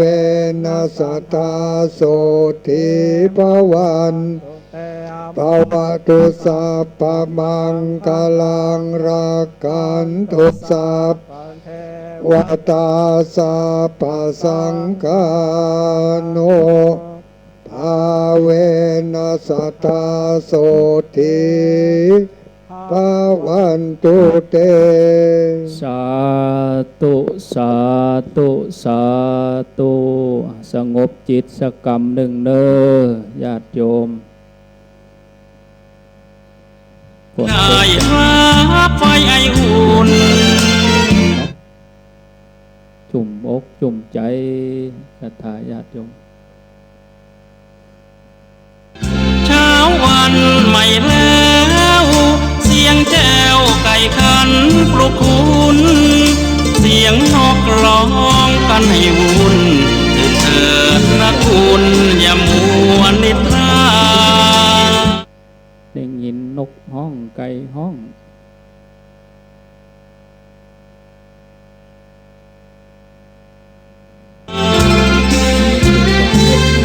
ตื่นเถิดนะอนุโมทนาทุกท่านตอนนี้ไปกราบนิมนต์ครูบาอาจารย์ทุกรูปได้เป็นต้นเป็นประธานทุกรูปรอเตียนนะครับ เริ่มต้นที่หลวงพ่อพระครูปฏิภาณธรรมทินญาติโยมบรรยากาศเงียบเหมือนเฮานั่งสมาธิเนี่ยเนอะนิมนต์ครับหลวงพ่อครับทุกรูปนะครับเอาย่ามไปตัวนะครับย่ามไปตัวขโยมมาเก็บสั่งเลยเนอะขโยมเนอะนิมนต์ครับทุกรูปเลยครับเดี๋ยวศรัทธาเฮาสวดอิติปิโสเนอะคณะที่ครูบาอาจารย์เพิ่นหล่อเตียนนี่นะเดี๋ยวเฮาก้อยไปอีตังอันนิมนต์นะครับขโยมมาเก็บขโยมเก็บสั่งเก็บปัจจัยศรัทธาสวดอิติปิโสขอป้อนนานชมลมน้อยนานช่วยกันเป็นต้นเสียงเอาไม้ไปเหตุตัวไม้พระคุณเจ้าพระเจ้าหน้าที่ที่ได้รับมอบหมายประจำจุดต่างๆที่รอเตียนก็มาปฏิบัติงานเด้อตอนนี้เลยพระเจ้าหน้าที่ที่จะได้เอาจอกเอาน้ำบวยศรัทธาสวดอิติปิโสพร้อมกันเฮือเฮาเอาปากมาตังเพญาติโยมเอาปากมาตังอิติปิโสเพแล้วก็ตาก็มาสื่อที่พระพุทธนะนะโมตัสสะภะคะวันโตอะระหะโตสัมมาสัมพุทธัสสะนะโมตัสสะภะคะวะโต อะระหะโตสัมมาสัมพุทธัสสะนะโมตัสสะภะคะวะโตอะระหะโตสัมมาสัมพุทธัสสะพุทธังสารนังกัจฉามิธัมมังสาร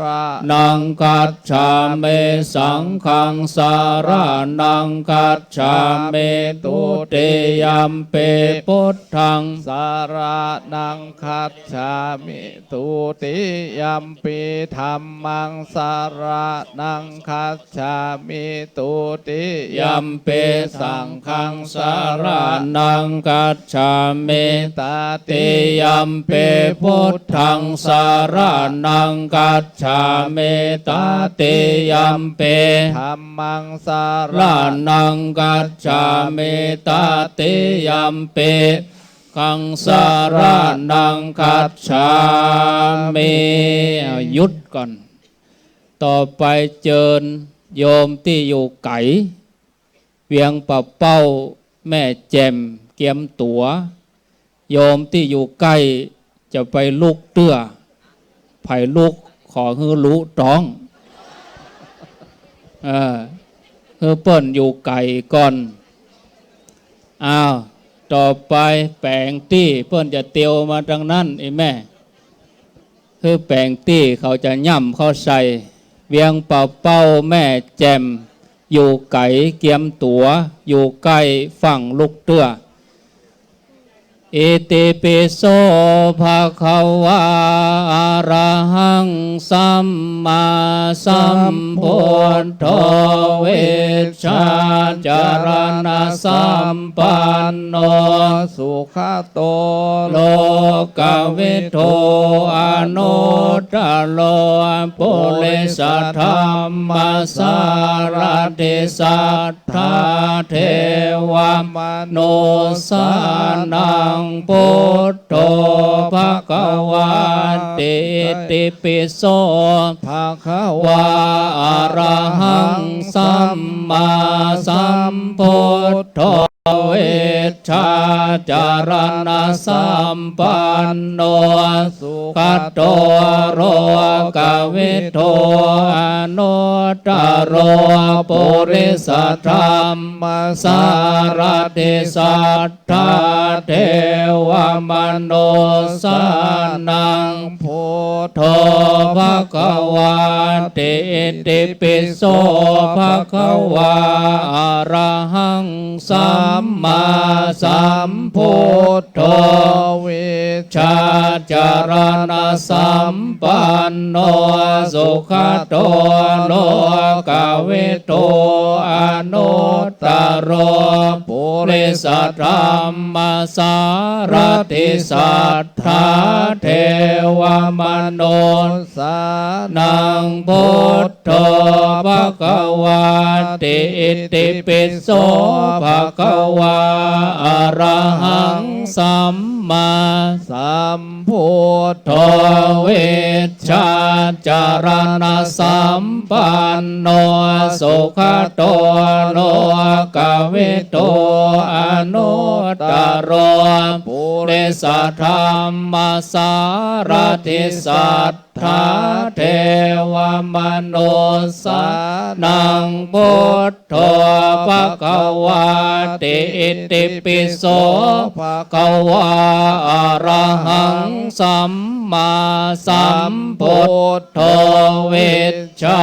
จารณะสัมปันโนทุกขโตโรกวิโตอนุตตโรปุริสธรรมสาติสัทธาเทวมนุสานังพุทโธภะคะวะติติปิโสภะคะวะอะระหังสัมมาพุทโธเวชชาจารณะสัมปันโนสุขโตโรกวิโตอนุตตโรปุริสธรรมสารติสัทธ ธาเทวมนุสานังพุทโธภควาติอิติปิโสภควาหังสัมมาสัมพุทโธเวชชาจารณสัมปันโนสุขโตโรวิโทอนุตตโรปุริสธรรมสารถิสัทธาเทวมนุษสานังพุทโธภควาติอิติปิโสภควาอะระหังสัมมาพุทโธเวชชาจารณสัมปันโนสุขโตโรกเวโตโนตตโรปุริสธรรมสารถิสัทธาเทวมนุษสานังพุทโธภควาติเอาพักโฆษณาเหกรรมโมติปลอมนะขนาดรับตายังหันอยู่เนอะหมู่ด้วยหล่อนั้นนักแก่เปิ้นถึงว่าหมู่แม่แจ่มยังเป้าอย่าก่อนจะไปลึกอย่างคนด้วยหล่อนะให้เปิ้นอย่าเอาไปเล่านะหันหมดรอบนี้เอาใหม่หมู่ไก่ก่อนอินดูเปิ้นเป็นตาเฮาสวดจ้าศรัทธาก็เลยหยอดเตียนจ้าต่อไปเล่งขึ้นแหมเอาเกียร์3อิติมปิโสภควาอะระหังสัมมาสัมพุทโธเวชชาจารณะอนุตตโรปุริสธรรมสารถิสัทธาเทวมนุสสานังพุทโธภควาติอิติมปิโสภควาอะระหังสัมมาสัมพุทโธเวชชาจารณะสัมปันโนสุขโตโลกวิโทอนุตตโรปุริสธรรมสารถิสัทธาเทวมนุสสานังพุทโธภควาติอิติมปิโสภควาอะระหังสัมมาสัมพุทโธเวชชาจารณะสัมปันโนสุขโตโลกวิโทอนุตตโรปุริสธรรมสารถิสัทธาเทวมนุสสานังพุทโธภควาติอิติปิโสภควาอะระหังสัมมาสัมพุทโธเวชชาจารณะสัมปันโนสุขโตโลกวิโทอนุตตโรปุริสธรรมสารถิสัทธาเทวมนุสสานังพุทโธภควาติอิติปิโสภควาอะระหังสัมมาสัมพุทโธเวชชาจารณะสัมปันโนสุขโตโลกวิโทอนุตตโรปุริสธรรมสารถิสัทธาเทวมนุสสานังพุทโธภควาติอิติปิโสภควาอะระหังสัมมาสัมพุทโธเวชชาจารณะสัมปันโนสุขโตโลกวิโทอนุตตโรปุริสธรรมสารถิสัทธาเทวมนุสสานังพุทโธภควาติโฆษณาเหกรรมหมู่ที่เข้าแถวนั่นก๊อกจะไปเยิงสูงกระเดียวขี้เตียนหยอดใส่หน้าผากไอ้ยาหน้าผากฮ้อนหัวฮ้อนเอาลงตำทำขี้เตียนหยอดใส่กับเทวบุตรน้อยเหลือเทวดาพอสถิตินี่นะโยมจะตั้งกี่แถวก็ตามแต่เวลาขึ้นเวทีต้องเหลือ2ตั้งบน10แถวเศร้าแถวยังได้ก็จังแต่มาขึ้นบนนี่ต้องเหลือ2เพราะมันมี2แถวต่อไปจัดเจ้าหน้าที่บ่พอใจแม่ยิงละเอาเข้าถึง2เลยจัดหน้าได้เป็นพอใจจะบวชชกรรมมาเอาขึ้นมาแถวขวาเลยมาทางซ้ายทางขวาตัวพีเคปล่อยมา2แถวเลยนั่นแล้วเฮ้ยเอามาขึ้น2เลยบ่พอใจแม่เงี้ยศูนย์กันไปเอารอบต่อไปงานแหมน้อยเอาเกียร์2ก็พอ อิติปิโสภะคะวะอะระหังสัมมาสัมพุทโธวิชชาจารณะสัมปันโนสุขโตโลกวิทูอนุตตโลปุริสธรรมสารถิสัทธาเทวมนุษย์สานังพุทโธภะคะวะติอิติปิโสภะคะวะอะระหังสัมมาสัมพุทโธวิชชาจารณะสัมปันโนสุขโตโลกวิทูอนุตตโลปุริสธรรมสารถิสัทธาเทวมนุษย์สานังพุทโธภะคะวะติอิติปิโสภะคะวะอะระหังสัมมาสัมพุทโธวิชชาจารณะสัมปันโนสุขโตโลกวิทูอนุตตโลปุริสธรรมสารถิสัทธาเทวมนุษย์สานังพุทโธภะคะวะติอิติปิโสภะคะวะอะระหังสัมมาสัมพุทโธจารณะสัมปันโนสุขโตโลกวิทูอนุตตโลปุริสธรรมสารถิสัทธาเทวมนุษย์สานังพุทโธภะคะวะติอิติปิโสวา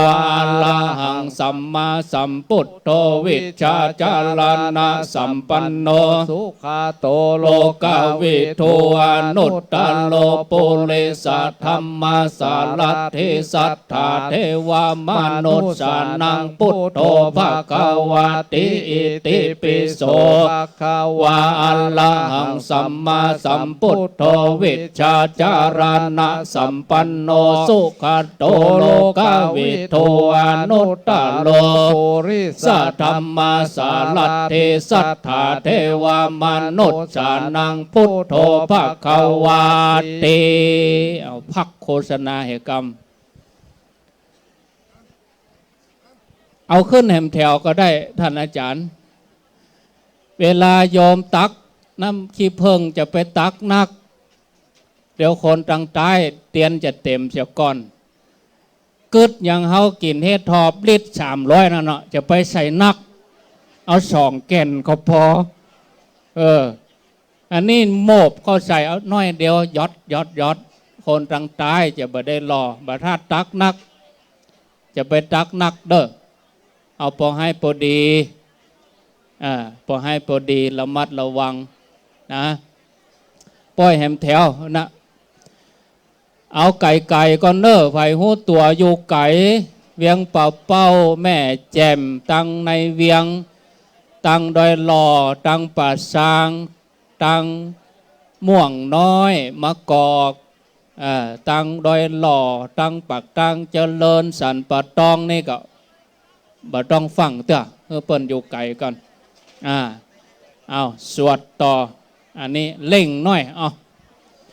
อิติปิโสปังกวาอะระหังสัมมาสัมพุทโธวิชชาจารณะสัมปันโนสุขโตโลกวิทูอนุตตโลปุริสธรรมสารถิสัทธาเทวมนุษย์สานังพุทโธภะคะวะติอิติปิโสภะคะวะอะระหังสัมมาสัมพุทโธวิชชาจารณะสัมปันโนสุขโตโลกวิทูอนุตตโลปุริสธรรมสารถิสัทธาเทวมนุษย์สานังพุทโธภะคะวะติอิติปิโสภะคะวะอะระหังสัมมาสัมพุทโธวิชชาจารณะสัมปันโน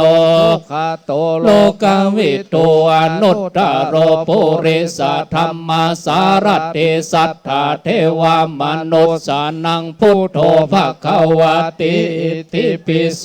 ภะคะวะอะระหังสัมมาสัมพุทโธวิชชาจารณะสัมปันโนสุขโตโลกวิทูอนุตตโลปุริสธรรมสารถิสัทธาเทวมนุษย์สานังพุทโธภะคะวะติอิติปิโสภะคะวะอะระหังสัมมาสัมพุทโธวิชชาจารณะสัมปันโนสุขโตโลก วิโทอนุตตโลปุริสธรรมสารัตถิสัทธาเทวามนุษย์สานังพุทโธภควาติอิติปิโสภควา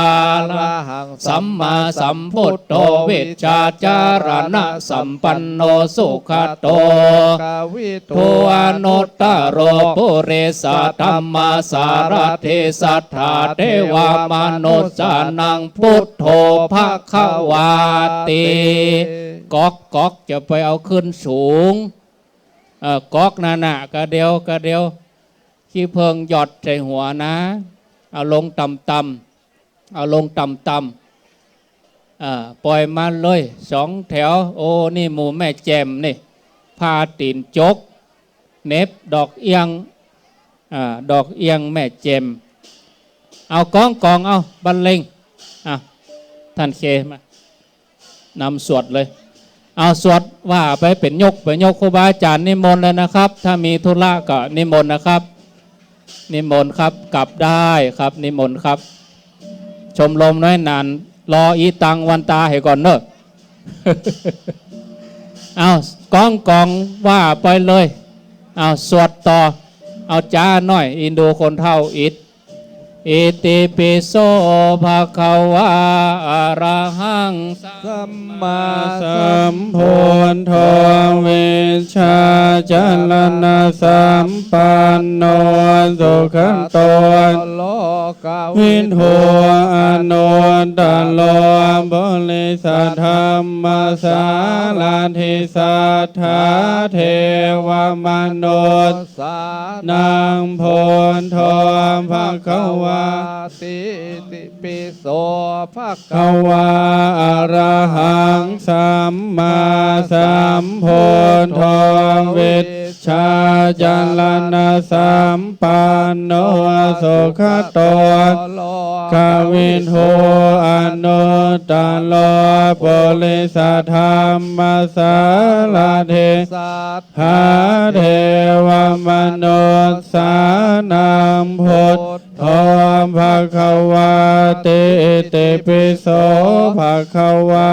อะระหังสัมมาสัมพุทโธวิชชาจารณะสัมปันโนสุขโตโลกวิโทอนุตตโรปุริสธรรมสารถิสัทธาเทวมนุษย์สานังพุทโธภควาติติปิโสภควาหังสัมมาสัมพุทโธวิชชาจารณะสัมปันโนสุขโตโลกวิโทอนุตตโรปุริสธรรมสารัตถิสัทธาเทวมนุษ